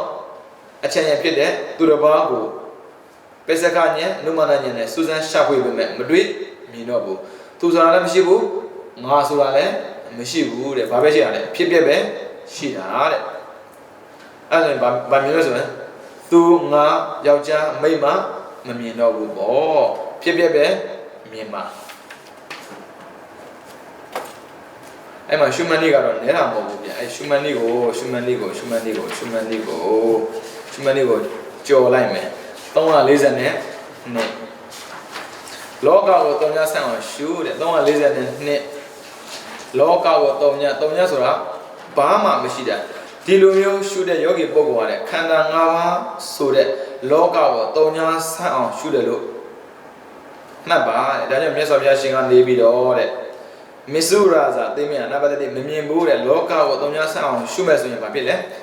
သိမင်းမမြင်အောင်ရှုတာနဲ့တူတယ်ဒါဆိုရင်တုံညာဆန့်အောင်ရှုတယ်ဆိုတာဘယ်လိုဟာပြောတာလဲဆိုတော့ခန္ဓာမှာကိုယ်ထင်တယ်လို့ပါရှိတယ်ဘာမှမရှိဘူးမရှိတော့ဘာဟောတုံညာလေတုံညာရဲ့ဦးဇင်းတို့တန်ဖို့ကြည့်ပါလားဘာရှိလဲဘာမရှိတော့တုံညာခေါ်တာလေဒါဆိုခန္ဓာမှာဦးဇင်းတို့အရင်ကဘာရှိတယ်ထင်တယ်ဘာရှိတယ်ထင်တာလည်းပြောကြည့်ဒိဋ္ဌိနဲ့ရှင်းထားကြည့်ဒိဋ္ဌိနဲ့ရှင်းတာကြည့်မယ်ဆိုရင်ကိုယ်ခန္ဓာကြည့်ရင်ငါရှိတယ်သူများခန္ဓာကြည့်ရင်သူရှိတယ်ငါရှိရင်ငါရှိတာပေါ့သူရှိရင်သူ့ကိုငါရှင်းမှာပေါ့ရှင်းနေဦးလားတုံညာမဖြစ်လို့ပြန်ကြည့်လိုက်မယ်ဆိုရင်ပြန်ဘာရှိလဲသင်္ခါရသဘောတရားပဲရှိတယ်အနေစာဒုက္ခအနတ္တငါလို့ထင်တဲ့ခန္ဓာမှလည်းပါအနေစာဒုက္ခအနတ္တသူလို့ထင်တဲ့ခန္ဓာမှလည်းပါရှိရတယ်အနေစာဒုက္ခအနတ္တဘာရှိလဲဘာမှမရှိဘူးငါလည်းမရှိဘူးသူလည်းမရှိဘူးဟုတ်ပြီအဲ့ဒါယောဂီပုဂ္ဂိုလ်ခန္ဓာ၅ပါးဆိုတဲ့လောကကိုဘာလဲတုံညာဆက်အောင်ရှုပြတယ်ဘယ်ခန္ဓာကြည့်ယောခန္ဓာကြည့်နာခန္ဓာကြည့်သူခန္ဓာကြည့်ငါခန္ဓာကြည့်အားလုံးပါလဲအနေစာဒုက္ခအနတ္တအဲ့ဒါဘာခေါ်တုံညာဆက်အောင်ရှုတဲ့ခေါ်တာအဲ့လိုတုံညာဆက်အောင်ရှုတဲ့ပုဂ္ဂိုလ်သေမင်းကရှာလို့မတွေ့ဘူးလို့မြတ်စွာဘုရားပြောတာအဲ့ဒါသေမင်းရှာလို့မတွေ့အောင်ဘယ်လိုရှုမလဲအဲ့ဒါလောကကိုတုံညာဆက်အောင်ရှုရင်သေမင်းမမြင်ဘူးလို့မြတ်စွာဘုရားဟောတာတယ်ပါဠိကတော့တုံညာတော့လောကံစသည်ဖြင့်အဲ့မှာအဲ့ပါဠိရဲ့အောက်ဆုံးမှာပါတယ်လေအေဝံလောကံအဝိခန္တံမစ္စုရာဇာနပတ္တိအဲ့ပါဠိတွေကြည့်မယ်မစ္စုရာဇာဆိုသေမင်းနာဆိုတာမပတ္တိကမမြင်ဘူးပါဠိရောဆိုတော့မှတ်ဧဝံလောကံအဝိခန္တံတဲ့အဲ့ဒီလိုမျိုးလောကကိုတုံညာဆက်အောင်ကြည့်မယ်ဆိုရင်မစ္စုရာဇာသေမင်းကနပတ္တိမမြင်ဘူးတဲ့ရပါနော်ပါဠိအဲ့လိုသိရပြီလေမြန်သိစမလို့လေမြန်မာပြန်လေးနေနဲ့မှတ်ထားပေါ့လောကကိုအနိစ္စဒုက္ခအနတ္တနေနဲ့ရှုမဲ့ဆိုရင်အဲ့ဒီပုဂ္ဂိုလ်ကိုသေမင်းမမြင်ဘူးလို့မြတ်စွာဘုရားကတိုက်ရိုက်ဟောထားတာပါတဲ့အသေမင်းမမြင်အောင်ရှုတဲ့နည်းအဲ့ဒါမေးဖို့ရောအဲ့တုံညာဆိုင်အောင်ရှုတယ်အောက်ဆုံးမှာသင်္ခါရုပ္ပခဉာဏ်ဖြစ်ပေါ်ပေါ့အော်သင်္ခါရသဘောတရားကိုဥပ္ပခဂိယမဆိုင်တဲ့ဆိုတာတဲ့ဒီလိုမျိုးသင်္ခါရတရားတွေတုံညာတဲ့သဘောကိုပါဉာဏ်ဖြစ်ပိုင်းခြားလျက်လက္ခဏာသုံးပါးတင်ပြီးတော့ရှုမှတ်သိသိတဲ့ယောဂီပုဂ္ဂိုလ်ဟာကြောက်ခြင်းဗျာနဲ့နှိမ့်သက်ခြင်းနန္ဒီကိုစွန့်ပယ်ပြီးတော့သင်္ခါရတို့နဲ့လစ်လျူရှုနိုင်တယ်ဒါဆိုကြောက်တဲ့စိတ်လည်းမရှိဘူးကြိုက်တဲ့စိတ်လည်းမရှိဘူးဒါဆိုဥစ္စာပြန်ကြည့်မယ်ရှေ့မှာဖြစ်တဲ့ဉာဏ်တွေကမဖြစ်ခဲ့တာကြိုက်တာမကြိုက်ဘူးမဲ့ကြောက်တယ်အခုကသင်္ခါရုပ္ပခါလေးကြိုက်လည်းမကြိုက်ဘူးကြောက်လည်းမကြောက်ဘူးတဲ့ပြီးတော့ငါဥစ္စာဆိုတဲ့အစွမ်းလည်းမရှိတော့ပါဘူးတဲ့ဥပမာနဲ့ပြောမယ်ဆိုရင်ယောက်ျားတစ်ယောက်မှာတအားချင်းမြတ်လို့ရတဲ့ဇနီးရှိတယ်ဆိုပါစို့တဲ့အဲ့ဒီယောက်ျားသူ့ရဲ့ဇနီးမေယာအခြားယောက်ျားတစ်ပါးနဲ့ဖောက်ပြတာကိုမြင်တဲ့အခါသူ့ရဲ့မိန်းမကဖောက်ပြန်နေတာကိုမြင်တဲ့အခါမှာစိတ်နှလုံးမသားရာဖြစ်ပြီးဇနီးမေယာဖြစ်မှာအပြစ်ပိုင်ကွာရှင်းပြတ်ဆက်လိုက်တယ်သူ့မိန်းမဖောက်ပြန်နေတွေ့တဲ့တော့မထူ divorce လုပ်လိုက်တယ်အဲ့ဒီနောက်ပိုင်းဘယ်ယောက်ျားနဲ့မဆိုဖောက်ပြန်နေတာကိုတွေးမြင်ပေမဲ့ဒေါသဖြစ်တာနှလုံးမသားရာမဖြစ်တော့ဘူးအဲ့ဒါဥပ္ပခါပြုတ်နိုင်တယ်လို့ပဲဒါလည်းမှန်တယ်လေဒါငါမိန်းမမဟုတ်တော့တာသူဘာပဲလုပ်ပေါ့ငါနဲ့ပါစံနှမ်းမလို့သူကယောက်ျားများလို့လည်းကိုယ်မသားတယ်လို့သူပြဿနာရှာနေလို့လည်းကိုကငမနေဘူးတဲ့အဲ့ဒီဥပမာလိုပဲတဲ့ယောဂီပုဂ္ဂိုလ်ကအလုံးစုံသောသင်္ခါရတရားတွေမှာလွန်မြောက်လို့တဲ့အတွက်ပဋိသင်္ခါနုပဒနာဉာဏ်နဲ့သင်္ခါရတရားကိုသိသိပြီးတော့ငါဥစ္စာလို့မှတ်ယူစေရမမြင်တော့ပဲနဲ့ကြောင်းချင်းဗျာနဲ့နှိမ့်သက်ခြင်းနန္ဒီကိုစွန့်ပယ်ပြီးတော့သင်္ခါရမှန်တဲ့မြတ်တို့ရဲ့အလယ်လက်သဘောကိုရှုပြီးတော့ဥပ္ပကပြုပြီးနေနိုင်တယ်အဲ့ဒီအခါမှာယောဂီပုဂ္ဂိုလ်ရဲ့စိတ်ဟာကြာဖဲပေါ်မှာရှိတဲ့ရေပေါက်လိုမီးမှထက်လိုက်တဲ့ကြက်တောင်ငွေအကျော်တုံးအများပတ်မှာအလုံးစုံ30ပုံမှာတွန့်သွားတယ်ရှုံသွားတယ်ပြန်နှင်းသွားတယ်တွန့်တယ်ရှုံတယ်ဆိုတာဥစ္စာလို့မီးရှို့လိုက်လေသိတာတယ်ဒီ feather ခေါ်တာပေါ့နော်ဒီအမွှေးလေးတွေကိုမီးရှို့လိုက်တွန့်ပြီးတော့လိန်သွားတာအဲ့ဒါတွန့်သွားတာခေါ်တာပြန်ပြီးတော့ပြန်ပြီးမသွားဘူးအရင်တိုင်းပြန်မဖြစ်တော့ဘူးတဲ့လေလူရှင်ဥပ္ပခါဆက်ဆုပ်ကျွမ်းချခြင်း ပါတီကောင်ရတာအဖြစ်ဟာကောင်းစွာတည်တံ့ဖြစ်ပေါ်နေတော့လေတဲ့ဆိုလိုတာကလက်လူရှုနိုင်တယ်၆ဓာတ်တန်ဓာတ်ကိုွေးတာကောက်တာသူ့လို့မဟုတ်တော့ဘူးဒီလိုမျိုးဖြစ်ပေါ်တာကိုယောဂီပုဂ္ဂိုလ်တဏ္ဍမှာသင်္ခါရုပ္ပကဉာဏ်ဖြစ်ပေါ်တယ်လို့မှန်တဲ့ဟုတ်ပြီအဲ့ဒါ90ကမေးဘူးတယ်ဗျဒါဆိုရင်သင်္ခါရုပ္ပကဉာဏ်ပေါ်တယ်ဆိုတာသင်္ခါရသဘောတရားနဲ့ပတ်သက်ပြီးကြောက်တာနှစ်သက်တာမပေါ်တာပါပဲဥပမာပေးထားတာကရှင်းရှင်းလေးရဖောက်ပြန်တဲ့မိမနဲ့ဥပမာပေးထားတာရမလားအဲ့ဒါ90ကမေးတယ်ဟုတ်ပြီသင်္ခါရုပ္ပကဉာဏ်အရင်မျက်နှာဖောင်းလိုက်ရင်ကြီးနေတူတယ်ဒါဆိုကြီးကန်းနဲ့တူတဲ့ဉာဏ်အဲ့ဒါတတိထားဖို့ဘာဉာဏ်လဲသင်္ခါရုပ္ပကဉာဏ်ဟုတ်ပြီကြည့်မယ်သင်္ခါရုပ္ပကဉာဏ်ရတဲ့ငြိမ်းအေးစေသောအပြင်တန်တိပရနိဗ္ဗာန်ဓာတ်ကိုအကယ်၍မြင်ရအားတဲ့အလုံးစုံသောသင်္ခါရပေါ်တာကိုဆုံးလို့ပြီးတော့နိဗ္ဗာန်သို့သာပြည့်ဝင်သွား၏ဆိုလိုတာကဗျအဲ့သင်္ခါရုပ္ပကဉာဏ်ဟာတဲ့တရားမှန်မှန်နဲ့နိဗ္ဗာန်ဆိုတဲ့ဉာဏ်ကိုတွေ့ပြီဆိုရင်ချက်ချင်းသူကနိဗ္ဗာန်ကိုသွားတယ်တကယ်လို့မမြင်သေးဘူးဆိုရင်သင်္ခါရတရားကိုအောင်ပြုပြီးတော့ဝဲလဲဖြစ်နေတယ်ရှေ့တော့ကရေပင်လေရေကြောင်ခီးသွားတဲ့သူတွေကရမျက်နှာထောင်းလိုက်ရင်ကြီးငှက်ကိုဆောင်သွားလေရှိတယ်တကယ်လို့လေပြင်းမှုန်နဲ့ပြီးတော့ကမ်းမမြင်လမ်းမမြင်ဖြစ်ခဲ့မဲ့ဆိုရင်အဲ့ဒီကြီးငှက်ကိုလှုပ်ပြီးတော့စိတ်ကန်းရှာခိုင်းရတယ်တဲ့အဲ့ဒါအရင်ခေတ်ကပေါ့နော်အခုဆိုတော့ဒါရေဒါနဲ့သွားတာကိုအဲ့ရေဒါကြည့်တော့ဘယ်လောက်နီးသွားသလဲအားစားတယ်ပြအဲ့လိုတိုင်းတာတယ်အရင်ကဆိုအဲ့လိုမဟုတ်ဘူးကြီးကန်းကိုဖန်သွားလေရှိတယ်သူတို့မှုန်နဲ့ပြီးတော့လမ်းပြောက်သွားတယ်သွားနေကြလမ်းမဟုတ်ဘူးလေတခြားရောက်သွားပြီဆိုတော့အဲ့ဒီကြီးကန်းကိုနေရာရှာခိုင်းတယ်အဲ့ဒီကြီးငှက်ဟာတဲ့တင်းပေါ်လင်းရင်တိုင်ဆိုထိတ်ဆုံးမှရှိတဲ့အတန်ကိုပြောတာလင်းနဲ့ပြနေတော့ကောင်းကင်တော့ပြန်တက်ပြီးတော့အရင်မျက်နှာအနှက်လှက်လက်ပြန်သွားတယ်သူဟိုပြန်လိုက်ဒီပြန်လိုက်လောက်တာကန်းကိုမြင်မယ်ဆိုရင်တော့ဆက်ပြန်သွားတယ်မမြင်ဆိုပါလေပြန်လှက်လာတယ်ဘာလို့ဆိုသူနားစရာမှမရှိတာကိုဒီတိုင်းပဲသင်္ခါရုပ္ပကဉာဏ်ကနိဗ္ဗာန်ကိုမမြင်ဘူးဆိုသူကနားစရာမရှိတယ်လေဝက်လက်ဖြစ်နေတာအဲ့ဆိုပါလေကြီးကန်းကလင်းနိုင်စီကိုပြန်လာတယ်လို့သင်္ခါရုပ္ပကဉာဏ်လည်းပဲဒီနေစာဒုက္ခနဲ့တတ်မှာပဲဝက်လက်ဖြစ်နေတယ်အဲ့ဒီလိုပဲသင်္ခါရုပ္ပကဉာဏ်ငြင်းအေးစေတဲ့အနေနဲ့တန်တိပရနိဗ္ဗာန်တတ်ကိုမြင်မဲ့ဆိုရင်အလုံးစုံသောသင်္ခါရပေါ်တာကိုဆုံးလို့နိဗ္ဗာန်သို့သာပြေးသွားတယ်တကယ်လို့မတွေ့ဘူးဆိုရင်သင်္ခါရတရားကိုအောင်ပြုတော့အဖန်တလဲပဲဖြစ်ပေါ်နေတယ်တဲ့သင်္ခါရုပ္ပကဉာဏ်ဝိမောခမုခနဲ့အရိယပုဂ္ဂိုလ်တို့ကိုခွဲခြားခြင်းကြောင့်နေစာနုပဒနာဒုက္ခနုပဒနာအနတ္တနုပဒနာဆိုတဲ့အနုပဒနာ၃ပါးတို့ရဲ့အစွမ်းဖြင့်တည်နေတဲ့သင်္ခါရုပ္ပကဉာဏ်ဟာဝိမောခမုခ၃ပါးအဖြစ်သို့ရောက်ပြီးအရိယပုဂ္ဂိုလ်9မျိုးကိုခွဲခြားဝေဖန်ဖို့တဲ့အကြောင်းဖြစ်တယ်။သင်္ခါရုပ္ပကဉာဏ်ကစွမ်းတယ်ဗျ။ဝိမောခမုခတို့ဟာလောကမှာထွန်းပြဖို့အတွက်ဖြစ်လာတယ်။ဒါကြောင့်ဝိမောခမုခကာကြီးသင်္ခါရမှန်သမျှတို့ကိုအဖြစ်အပျက်ဆိုတဲ့အပိုင်းခြားနဲ့နယ်ဆုံးအကန့်အသတ်အပြင်ရှုရန်အလုံးငါ၎င်းအာနိမိတမြည်တဲ့နိဗ္ဗာန်ဓာတ်တို့စိတ်ပြည့်ဝင်ရန်အလုံးငါ၎င်းဖြစ်ကုန်၏ပြီးတော့ခါကိုသင်္ခါရမှန်သမျှတို့၌စိတ်ကိုကောင်းစွာထက်စေရန်အလုံးငါ၎င်းပြောတော့ခက်တာဥစဉ်ဖတ်ပြတ်လို့ဖြစ်နေနော်ဖတ်တာလူနဲ့ဖတ်တတ်တာ哦အဲ့မှာဝိမောကမုကဉာဏ်လောကမှာထွက်မြောက်ဖို့တဲ့ဖြစ်ခြင်းအကြောင်းကိုသူပြောပြတာဘယ်အဖြစ်ဖြစ်သင်္ခါရသဘောတရားတွေနဲ့ပတ်သက်ပြီးတော့ဖြစ်ပျက်ကိုပိုင်းခြားတဲ့အကန့်အသတ်အဆုံးနေတဲ့သူရှုမှတ်တယ်ပြီးတော့အာနိမိတမြည်တဲ့အနိမိတဆိုတာနိမိတ်မရှိဘူးနိဗ္ဗာန်ဓာတ်မှာအကန့်အသတ်မရှိဘူးဘယ်လိုပြောမလဲလူတွေလိုပုံပန်းတရံခန္ဓာပုံစံမျိုးမရှိဘူးလို့မြင်ဖို့အတွက်ထပ်ရှုတာအဲ့မှာအပိုင်းခြားတဲ့နေကဏ္ဍသူပြောတယ်ဟိုဘက်က349မှာအပိုင်းခြားတဲ့နေကဏ္ဍကျတော့ပြိစေတာပရိဝတ္ထုမဆိုတာအားသင်္ခါရတရားတို့ကိုအဖြစ်အပြည့်အစွမ်းနဲ့ဉာဏ်မြတ်ပိုင်းခြားလိုပဲဖြစ်ဖြစ်အနေဆုံးအကန့်အသတ်အဖြစ်အနေစလို့ရှုတာကိုဆိုတာဒါဆိုရင်သင်္ခါရသဘောတရားတွေရဲ့ဖြစ်ပျက်ကိုအနေစလို့မြင်ရင်သင်္ခါရနဲ့ဆုံးသွားပြီရှားမနော်သူ့တဘာဝကပါလဲဖြစ်ပြီးပြက်နေတယ်ဒါပေမဲ့ဖြစ်ပြက်ပဲကိုကမြင်တာအနေစလို့မထင်သေးဘူးလေအနေစထင်ရင်သူ့နဲ့ဆုံးသွားပြီမှန်ပါတယ်အနေစနုပဒနာဉာဏ်ဥဒိယတော်ပောပေသင်္ခါရနတ္တိဖြစ်ခြင်းမှာရှင်းတဲ့မဖြစ်မီကာလသင်္ခါရတို့ဟာမရှိသေးလို့သင်္ခါရတို့ရဲ့ဆက်လက်ဖြစ်ပုံကိုဆင်ခြင်ပြီးတော့ဝရတော်ပရဏကေသန္တိအထေဝအန္တရဒါယန္တိပြည့်ခြင်းမှာတော့မသွားဘူးဒီနေရာမှာပဲပြက်ကွယ်သွားတယ်လို့ကံတတ်ကိုသိသွားတယ်ဆိုလိုတာဖြစ်ဆိုတဲ့စကားပြက်ဆိုတဲ့စကားဖြစ်ဆိုတဲ့စကားရဲ့ရှေ့မှာဘာမှမရှိဘူးတဲ့ဖြစ်တဲ့နေရာမှာပဲရှိတယ်။အဲ့ဆိုပြက်တဲ့ဆိုတဲ့စကားလည်းပဲပြက်ပြီးနောက်ထပ်ကိုမသွားဘူးတဲ့ပြက်တဲ့နေရာမှာ ပြတ်သွားတယ်တဲ့ဒါသင်္ခါရနယ်ရဲ့အကန့်အသတ်ပါပဲတဲ့စိတ်ကိုကောင်းစွာထက်စေခြင်းစိတ်ကိုကောင်းစွာထက်စေခြင်းဆိုတာဟာတဲ့ဒုက္ခ အနုပဒနာဉာဏ်နဲ့သင်္ခါရတို့မှာစိတ်ကိုထိတ်နှက်စေတာကိုဆိုလိုတာပါတဲ့ဒါဆိုရင်ဥစ္စာတော့စိတ်တွေကကောင်းကောင်းမွန်မွန်ထက်လာဆိုတာဒုက္ခ အနုပဒနာခန္ဓာမှာဘာရှုရမလဲဆိုရင်ဒုက္ခ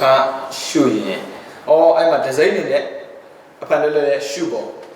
ငါမဟုတ်ဘူးလို့ပြောတာပေါ့ဒဇိမ့်နေနဲ့အဖန်လည်းလည်းကောင်းစွာရှုခြင်းပရဒေါသမနုပဒနာဆိုတာဟာတဲ့နာဟံငါမဟုတ်နာမမငါဥစ္စာမဟုတ်လို့အတ္တမဟုတ်တဲ့အနတ္တအပြင်အမှန်လည်းကောင်းစွာရှုတာကိုဆိုလိုတာပဲဒါဆိုငါမဟုတ်ဘူးငါဥစ္စာမဟုတ်ဘူးငါမဟုတ်ဘူးငါဥစ္စာမဟုတ်ဘူးလို့ရှုမှတ်တာပြောတာဒါကြောင့်မို့တဲ့ပြိဋိနိမိတ်မဲ့ပါဠိတော်မှာအနိစ္စတော့မနတိကတော့ခရတော့သင်္ခါရဥပဋ္ဌာန်တိနေသနုပဒနာရှုတဲ့ယောဂီပုဂ္ဂိုလ်ကသင်္ခါရတရားတို့နဲ့ပတ်သက်ပြီးတော့ကုံချင်းအနေနဲ့ဖြစ်ပေါ်လာနေသလို့ရှုရင်ပါဖြစ်တယ်ကုံတယ်လို့သိသွားတယ်ဒုက္ခနဲ့ရှုမဲ့ဆိုရင်တဲ့ကြောက်စရာအနေနဲ့ထင်တာလေရမယ်နော်ဒါဆိုရင်အနေစာထုရှုရင်ခရဘာမှမရှိဘူးဒုက္ခရှုရင်ဘယကြောက်စရာအနတ္တရှုရင်တုံညတာဘာဖြစ်လဲစိတ်ကင်းတာဘာမှမရှိဘူးရမယ်နော်အဲ့ဒါအာနိမိတဝိမောခရဲ့အပ္ပနိဒဝိမောခရဲ့တုံညတာဝိမောခရဲ့ဟောဒီအာနိမိတဝိမောခဆိုရင်အနေစာနဲ့ရှုရင်အာနိမိတဝိမောခဟုတ်ပြီနော်အပ္ပနိဒဝိမောခဆိုဒုက္ခနဲ့ရှုရင်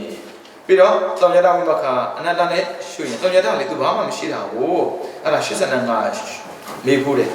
ငါမဟုတ်ဆိုတဲ့သဘောတရားအနေနဲ့ဘယ်လိုရှုမလဲပေါ့အဲ့မှာဝိမောခ3ပါးအကြောင်းဝိမောခတွေဟာအာနိမိတဝိမောခ346လောက်ပါပြီအဲ့ဒါမြန်နေသလားမသိဘူး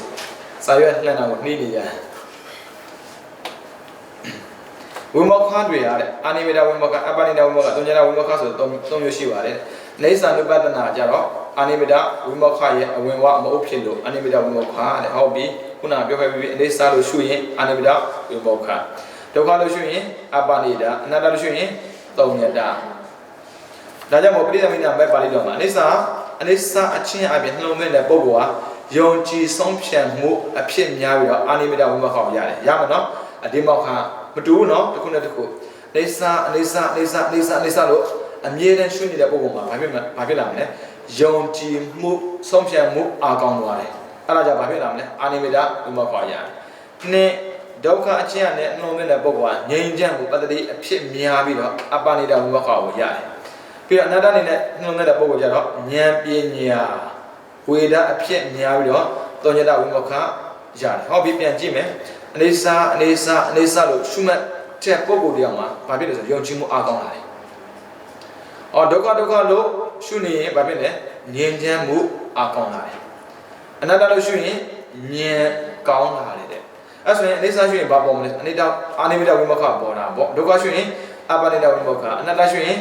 တုံညတာဒါဆိုအနေစာရှုဒုက္ခရှုအနတ္တရှု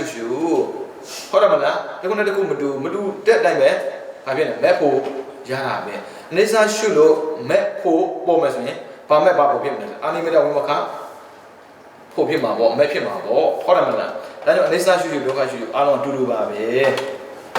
အဲ့မှာမေးဖို့တာ2001နဲ့2003အနေစာဒုက္ခအနတ္တနေနဲ့ရှုမယ်ဆိုရင်ဘာအားကောင်းလဲဆိုတော့အနေစာရှုရင်အဒီမောခယုံကြည်မှုအားကောင်းတယ်ဒုက္ခရှုရင်ဉာဏ်ချမ်းမှုအားကောင်းတယ်အနတ္တရှုရင်ပညာအားကောင်းတယ်တဲ့အဲ့မှာအာနိမိတဝိမောခအရိယမေဟာအာနိမိတမြည်တဲ့နိဗ္ဗာန်ဓာတ်ကိုအံပြုတော့ဖြစ်ပေါ်လာတဲ့အတွက်အာနိမိတကိလေသာတို့မှလွန်မြောက်တဲ့အတွက်ဝိမောခဒါကြောင့်ပေါင်းလိုက်အာနိမိတဝိမောခဟောပြီးအာနိမိတဆိုနမိတ်မရှိတာပါလေနိဗ္ဗာန်ပြောတာဝိမောခကလွတ်နေတာဘယ်ရလဲကိလေသာကလွတ်တာပေါင်းလိုက်တော့အာနိမိတဝိမောခပြီးတော့အရိယမေဟာရာဂစတဲ့တောင်းတခြင်းကင်းတဲ့အတွက်နိဗ္ဗာန်အောင်ပြုဖြစ်ပေါ်လာလို့အပ္ပနိဒအဲ့ဆိုပဏိဒဆိုတာတန်းတာအာကမတန်းတာဘူးမတန်းတာပါလေနိဗ္ဗာန်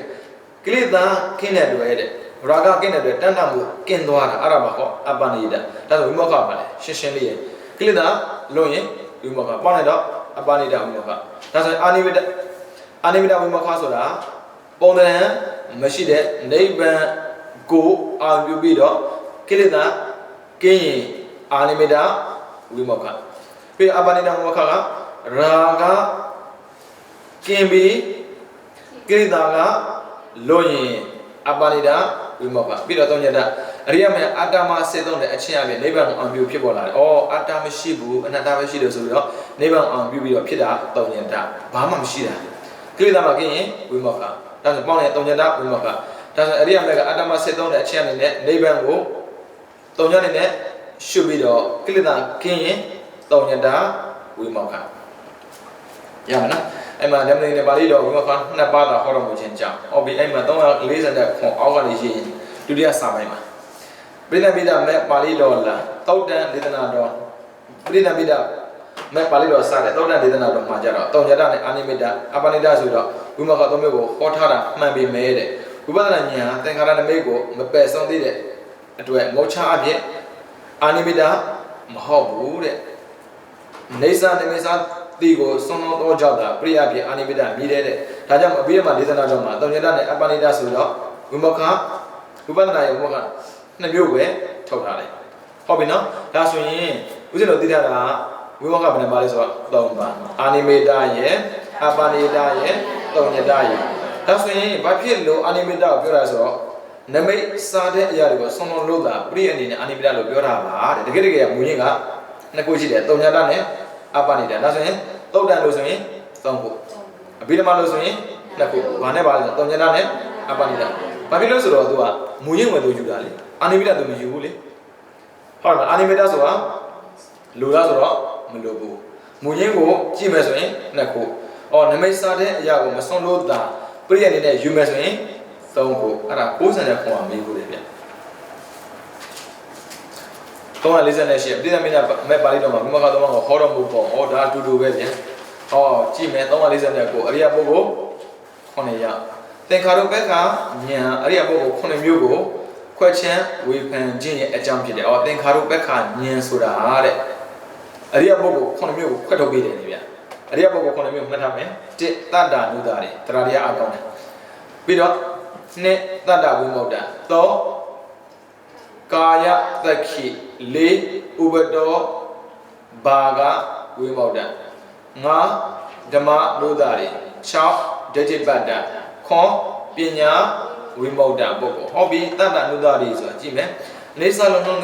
တဲ့ပုဂ္ဂိုလ်ကတရားတရားလွန်ခဲ့လာတာပါပဲဒါရှင်းမပြောခဲ့ပြီလေတရားတရားလွန်ခဲ့တယ်တတ္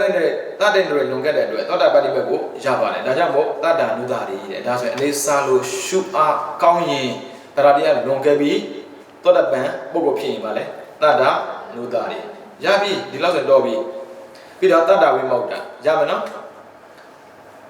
အနေစာလုံးနှုံးတဲ့ပုဂ္ဂိုလ်ကတတ္တလွန်ခဲ့တယ်တတ္တလွန်ခဲ့တဲ့သောတာပတ္တိဖို့ကိုမျက်မှောက်ပြုတယ်ဒါကြောင့်မို့တတ္တဝိမု ക്ത ဒါဆိုရင်ကြည့်မနော်သောတာပတ္တိမဲ့ကိုရရင်တတ္တနုတာတွေသောတာပတ္တိဖို့ကတတ္တကျော်သွားပြီလေဝိမု ക്ത ဆိုလွတ်သွားတာပြောတာဟုတ်တယ်မလားတတ္တတရားနဲ့ထိတဲ့တွေ့တာဘာလို့လဲသောတာပတ္တိမဲ့သောတာပတ္တိမဲ့ကိုရမယ်ပါရမှာလဲသောတာပတ္တိဖို့တတ္တတရားလွန်ခဲ့လို့သောတာပတ္တိမဲ့ကိုရတယ်ဒါမဲ့သောတာပတ္တိဖို့မှာတတ္တတရားမရှိတော့ဘူးဒါမဲ့မရှိဆိုတာတတ္တတရားလုံးဝမရှိတာပြောတာမဟုတ်တော့အဲ့တတ္တတရားကိုကျော်လွန်ပြီးရလာတဲ့ဖို့မလို့ပါလဲတတ္တဝိမု ക്ത နှစ်ယောက်ရှိသွားပြီနော်သောတာပတ္တိမဲ့သောတာပတ္တိဖို့အဲ့ဒါသောတာပတ္တိမဲ့ကပါတတ္တနုတာလေသောတာပတ္တိဖို့ကတတ္တဝိမု ക്ത ပြီးတော့ကာယတက္ခိပုဂ္ဂိုလ်တွေ့ချရတဲ့အရူပဇန်တို့ရဲ့အချမ်းမဲ့မှာမျက်မှောက်ပြုတဲ့အတွက်ကာယတက္ခိဇန်ရဲ့အတွေ့ကိုရှေးဥစွာတွေ့ထိပြီးမှတွေ့ထိပြီးနောက်မှချုံညံ့နိဗ္ဗာန်ကိုမျက်မှောက်ပြုလို့ကာယတက္ခိလို့ခေါ်တယ်ဇန်ကိုရပြီးမှပါလဲမဲ့ကိုရမယ်နော်ပထမဆုံးပါလဲဇန်ရဲ့အတွေ့ကိုရှေးဥစွာတွေ့ထိပြီးမှတဲ့ချုံညံ့နိဗ္ဗာန်ကိုမျက်မှောက်ပြုတယ်ပါလဲကာယတက္ခိတဲ့ပြီးတော့ဥပတောဘာဂဝိမု ക്ത အရူပဇန်နဲ့အရိယမဲ့ဆိုတဲ့2ပါးသောအဖို့ပြည့်လွန်မြောက်သောကြောင့်ဥပတောဘာဂဝိမု ക്ത အရူပဇန်လည်းမဟုတ်ဘူးအရိယမဲ့လည်းမဟုတ်ဘူးအဲ့ဒါဥပတောဘာဂဝိမု ക്ത ပြီးတော့ဓမ္မနုတာတွေပုဂ္ဂိုလ်ပညာဆိုတဲ့တရားတော်အစဉ်လည်းသောကြောင့်ဓမ္မနုတာတွေတနည်းအားဖြင့်ပညာဟူတဲ့တရားဖြစ်လျော်စွာသွားတာလို့ဓမ္မနုတာတွေဒါဆိုပညာအားကောင်းတာပြောတာပေါ့ပြီးတော့ဒိဋ္ဌိပတ္တဒုက္ခသင်္ခါရတရားတွေဟာဆင်းရဲတဲ့ဒုက္ခတရားတွေပါပဲဒုက္ခនិရောဓသင်္ခါရတရားတို့ချုပ်ရင်ချမ်းသာခြင်းလည်းဒုက္ခဖြစ်တယ်လို့ပညာနဲ့သိအပ်မြင်အပ်ထင်ရှားအမြင်မပြုအပ်တွေ့ရလို့ဒိဋ္ဌိပတ္တဆိုတာမြင်တာပြောတာဘယ်လိုမျိုးဆိုရင်သင်္ခါရချုပ်ရင်ဒုက္ခချုပ်တယ်အဲ့ဒါရင် ဆင်းအားလုံးကသင်္ခါရနဲ့ဆိုင်တယ်ဟုတ်ပြီနော်ဒါကြောင့်ဆင်းရဲဟာဒုက္ခတရားပဲတဲ့ဒါဆိုဒုက္ခနေတော့သင်္ခါရချုပ်ရင်ချမ်းသာတယ်လို့ထိတ်တိုင်းမြင်ရင်ဒိဋ္ဌိပတ္တပြီးတော့ပညာဝိမုတ္တသိလျက်လွန်မြောက်သောကြောင့်ပညာဝိမုတ္တတဲ့အဲ့မှာအနိစ္စဒုက္ခအနတ္တကိုသူပြပြီဟုတ်ကဲ့မှာဇေယျနဲ့အနိစ္စနုပဒနာတတ္တနုသာရိယတတ္တဝိမုတ္တရဲ့ဒုက္ခနုပဒနာကျတော့ကာယတက္ခိဥပဒောဘာဂဝိမုတ္တအနတ္တနုပဒနာကျတော့ဓမ္မနုသာရိဒိဋ္ဌိပတ္တပညာဝိမုတ္တအဲ့ဆိုရင်ကြည့်မယ်နော်တတ္တာရဲ့ဟုတ်ပြီလားတရားတရားရဲ့ပြီးတော့ကာယတက္ခိဥပဒောဘာဂဝိမုတ္တဒါကဘာအောင်လဲပတ္တတိပေါ့ဟိုဘက်ကမှတ်မိလားမသိဘူးတတ္တအာကောင်းတာရဲ့ပြီးတော့ပတ္တတိအာကောင်းတာရဲ့ပြီးရင်ပညာအာကောင်းတာပညာအာကောင်းတဲ့ပုဂ္ဂိုလ်က၃ယောက်ဓမ္မနုသာရိဒိဋ္ဌိပတ္တပညာဝိမုတ္တဟုတ်ပြီနော်အဲ့မှာကြည့်မယ်သူပြန်ရှင်းပြီဗျသင်္ခါရတရားတွေကိုအနိစ္စအဖြစ်နှုံးနေတဲ့ယောဂီပုဂ္ဂိုလ်ကအဒီမောက္ခအဖြစ်များတယ်တရားရအာကောင်းတယ်ပေါ့လွန်ခဲ့တဲ့တတ္တတွေကိုရတယ်အဲ့ဒီယောဂီပုဂ္ဂိုလ်ကသောတာပတိမေခဏမှာယုံကြည်မှုတတ္တသုတ်အစင်လိုက်တော့သတ္တနုသာရိဒါဆိုရင်တတ္တကတရားတရားအနုသာကအစင်လိုက်တယ်ယုံကြည်မှုနောက်ကိုအစင်လိုက်တဲ့ပုဂ္ဂိုလ်သောတာပတိမေပုဂ္ဂိုလ်ပေါ့ပြီးတော့နှစ်ကျွင်းတဲ့မဲ့ပုဂ္ဂိုလ်ခုနှစ်ဌာနမှာယုံကြည်မှုတတ္တပြလွန်မြောက်တဲ့အတွက်တတ္တဝိမုတ္တပြီးတော့သင်္ခါရတို့ကိုဒုက္ခအမြင်နှုံးတဲ့ယောဂီပုဂ္ဂိုလ်ကငြင်းငြင်းမှုပတ္တိဖြစ်များတယ်တဲ့ပတ္တိနော်ဒါဆိုရင်သိခဲ့ပြီးသားတတ္တရဲ့ပတ္တိရဲ့ပညာရဲ့ပတ္တိဖြစ်များတဲ့လွန်ခဲ့တဲ့တမာတိကိုရတယ်အဲ့ဒီပုဂ္ဂိုလ်ကအလုံးစုံသောမဲ့ဖို့ရှစ်ဌာနမှာနာမကာယဖြင့်မျက်မှောက်ပြုတဲ့ကာယသက္ခိပုဂ္ဂိုလ်ပြီးတော့၄အရူပဇ္ဇ၄ပါးထဲမှာတဘာဝကိုရပြီးမှအရတ္တဖို့သို့ရောက်တဲ့ယောဂီပုဂ္ဂိုလ်ဖြစ်မဲ့ဆိုရင်နှစ်ပါးသောအဖို့ပြည့်လွန်မြောက်တဲ့ဥပဒောဘာဂဝိမုတ္တဟုတ်ပြီနော်အရိယပုဂ္ဂိုလ်၈ယောက်ပဲပထမဆုံးကတတ္တနုဒ္ဒရိကသောတာပတိမဲ့တစ်ခုတည်းတတ္တဝိမုတ္တကကျန်တဲ့၈ယောက်ဒါတရားတရားကိုအခြေခံပြီးတော့အရိယဖြစ်တာပြီးတော့နောက်ထပ်လာမယ်ကာယတက္ခိနဲ့ဥပဒောဘာဂဝိမုတ္တဟုတ်ပြီနော်ကာယတက္ခိကသင်္ခါရတရားတွေကိုဒုက္ခအနေနဲ့ရှုမှတ်တယ်ဟုတ်ပြီနော်ရှစ်ဌာနလုံးမှာဘာဖြစ်မလဲနာမကာယနဲ့ပတ်သက်တော့မျက်မှောက်ပြုတယ်ဒါကာယတက္ခိဒါဆိုရင်အရိယပုဂ္ဂိုလ်ရှစ်ယောက်ဆုံးပဲဒါမဲ့ဇံပါလားဆိုတော့မပါဘူးနော်ပြီးတော့နံပါတ်၄ကအရူပဇံ၄ပါးထဲမှာတဘာပေါက်ရောက်မှာအရတ္တပုဂ္ဂိုလ်ရောက်တဲ့ယောဂီပုဂ္ဂိုလ်ဖြစ်မယ်ဆိုရင်နှစ်ပါးတော့အဖို့မှာလို့ဥပဒောဘာဂဝိမုတ္တကာယတက္ခိလည်းမဟုတ်ဘူးပြီးတော့ဒီဘယ်လိုပြောမလဲတတ္တဝိမုတ္တလည်းမဟုတ်ဘူးပေါ့အဲ့ဒါဥပဒောဘာဂဝိမုတ္တပြီးတော့နံပါတ်5သင်္ခါရတို့ကိုအနတ္တပြနှုံးနေတဲ့ယောဂီပုဂ္ဂိုလ်ကဉာဏ်အဖြစ်များတယ်လွန်ခဲ့တဲ့ဉာဏ်တွေကိုရတယ်အဲ့ဒီယောဂီပုဂ္ဂိုလ်ကသောတာပတိမေခဏမှာပညာတို့အစလိုက်တဲ့ဓမ္မနုသာရိဓမ္မနုသာရိတတ္တနုသာရိလည်းသောတာပတိမေပဲဓမ္မနုသာရိလည်းသောတာပတိမေပဲဘာခေါ်လဲဆိုတတ္တတရားနဲ့ပညာတရားပြီးတော့နံပါတ်6အလယ်ပိုင်းမေဖို့6ဌာနရမယ်နော်အဲ့ဆိုရင်သူက8ဌာနရှိတာကိုထိတ်ဆုံးက1ဌာနအခုအလယ်က6ဌာနနောက်ဆုံး1ဌာနကျမှာပေါ့အလယ်ပိုင်း6မဲ့ဖို့6ဌာနမှာနိဗ္ဗာန်ကိုမြင်သိအဆုံးနဲ့အချမ်းမဲ့ရောက်တဲ့အတွက်ဒိဋ္ဌိပတ္တလို့ခေါ်တယ်။နံပါတ်9အရတ္တပုဂ္ဂဏမှာပညာပဲလွတ်မြောက်တဲ့ပညာဝိမုတ္တပုဂ္ဂိုလ်ဒါဆိုရင်တော့ပညာပါဆိုရင်3မျိုးရမှာပေါ့သောတာပတ္တိမဲ့ရဲ့ကျန်တဲ့ပုဂ္ဂိုလ်အလယ်က6ယောက်ရဲ့ပြီးတော့အဆုံး1ယောက်ရဲ့တတ္တနဲ့ပတ်သက်ရင်2မျိုးသောတာပတ္တိမဲ့ရဲ့ကျန်တဲ့ပုဂ္ဂိုလ်9ယောက်ရဲ့ပြီးတော့ကာယတက္ခိမှာဒီပတ္တနဲ့ပတ်သက်ရင်2မျိုးဟုတ်ပြီနော်2မျိုးဆိုပေမဲ့ရှေ့အောင်ဆုံးတစ်ပြန်နဲ့ရတယ်ဒါပေမဲ့ပညာနဲ့ပတ်သက်တော့သူက3မျိုးပညာစားရရင်ဓမ္မနုသာရိအပညာကြောင့်နောက်ထပ်ချက်ရရင်ဒိဋ္ဌိပတ္တအရတ္တဖို့ခဏမှာပညာနဲ့လွန်မြောက်ရင်ပညာဝိမုတ္တဟုတ်ပြီအဲ့ဒါမိဂုတာက86 91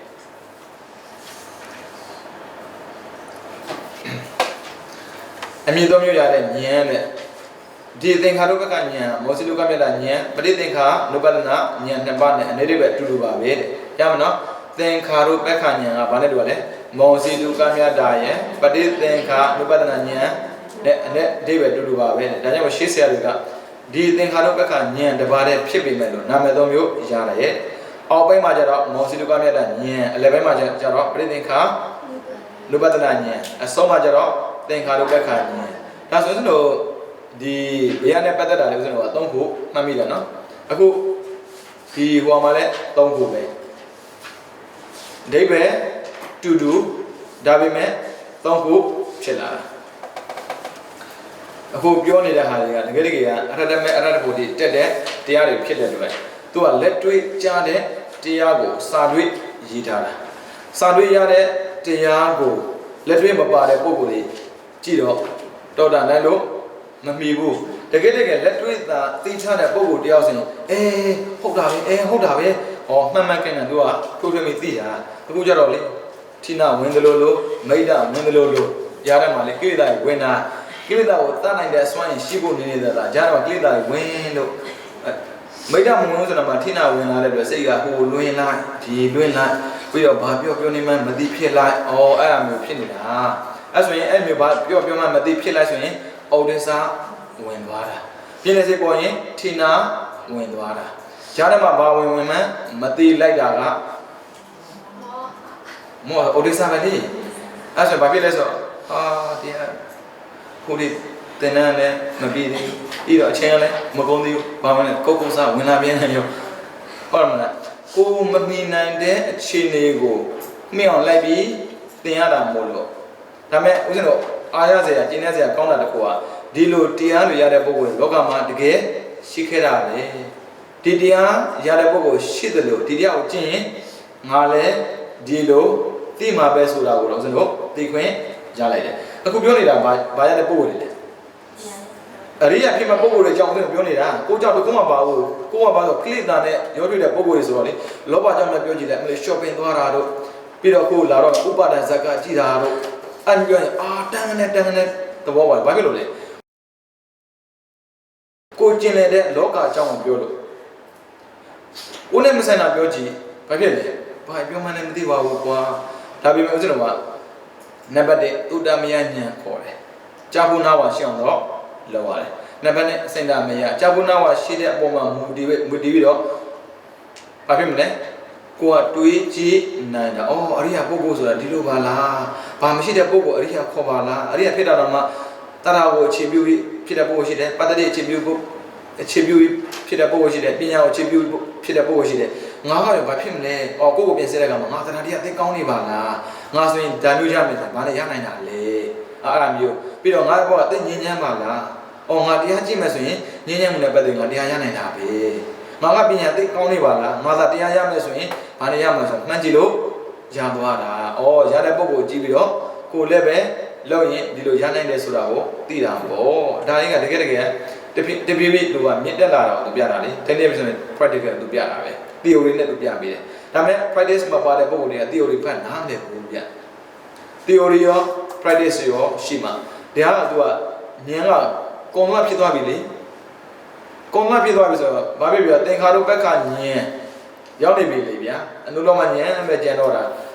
အဲ့ဒါသောတာပန်ဖြစ်ဖို့အတွက်ကတ်နေတဲ့ရှင်တွေကိုကသုံးသပ်ပြတယ်ဆိုတော့ဖြစ်တဲ့ဝီထိကိုကကာမဇောဝါဒမှာအကျဉ်းစားဝီထိတွေဖြစ်တဲ့ပုံကိုယ်တွေကိုသူတို့ကအပ္ပနာဇောဝါဒတွေပြိကဥပ္ပဇာအနုလောဘုဒ္ဓဘုံနဲ့သွားမှာကိုကြတော့တခါမှအဲ့ဖြစ်ဘူးဘာဖြစ်လဲဆိုတော့မနောရဝိသေနဲ့ဘင်္ဂသနာမေဝိသေတာမနောရဝိဇံဒေါသဇောခုနှစ်ကျင်းဒါပဲဟုတ်မလား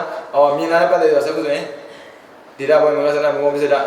ကစားရဝဇံဆက်ခုညတမရိသန္တရေနဝုထောပြီးတော့လောဘဇောခုနှစ်ကျင်းဖြစ်လိုက်ပြီဆိုရင်လောဘနဲ့ဒေါသပဲဖြစ်နေတယ်ဆိုတော့လေလောဘကင်းတဲ့ဒေါသကင်းတဲ့ဝိသီတွေဖြစ်တာနဲ့ပတ်သက်ပြောလို့ဆိုရင်ဘာပြောပါလဲလို့ထင်တာဒါဘာမှမဆန်ဘူးသူတို့ကိုဟောဗျာဟုတ်တယ်မလား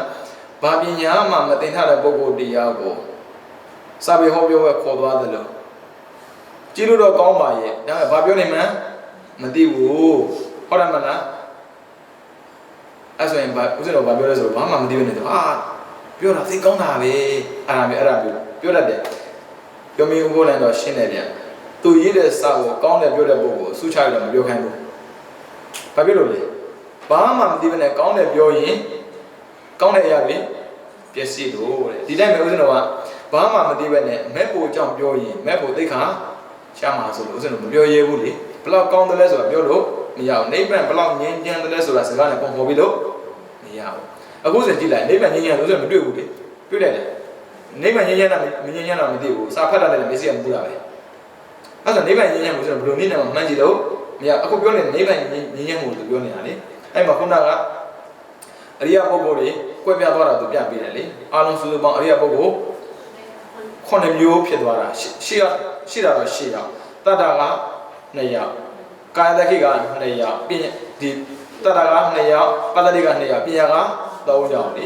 ဟုတ်တယ်မလားအစုစုပေါင်း9ယောက်ဖြစ်နေတယ်ဆိုတော့သူကပြပေးတယ်ဒါကျင့်တဲ့ပုဂ္ဂိုလ်တွေရမယ်အခြေအနေကိုတော့သုံးတယ်ပြတာဟာအဲ့ကြောင့်ကိုကတတ္တတရားကောင်းတဲ့ပုဂ္ဂိုလ်လားငြိမ်းနေတဲ့ပုဂ္ဂိုလ်လားပညာအားကောင်းတဲ့ပုဂ္ဂိုလ်လားကိုကိုသုံးတယ်ပြီးတော့တရားကျင့်မယ်ဆိုရင်အဲ့တည်းပြန်ထွက်လာမှာပါပဲဒါအတွေ့အကြုံပေးတာပါဘာမှကြောက်စရာလည်းမလိုဘူးဘာမှပြင်းစရာလည်းမလိုဘူးမသိတဲ့စာတွေကိုကိုသိအောင်ကြိုးစားပြီးဖတ်တယ်လို့ပဲမှန်လိုက်ပေါ့ဟုတ်တယ်မလားဦးဇင်းတို့လည်းဒီဉာဏ်နဲ့ပတ်သက်ပြီးရမှမရဘူးလားမရဘူးတော့ဒီဉာဏ်ဦးဇင်းတို့ကပြောပြီးဆိုရင်ဘာဖြစ်လဲ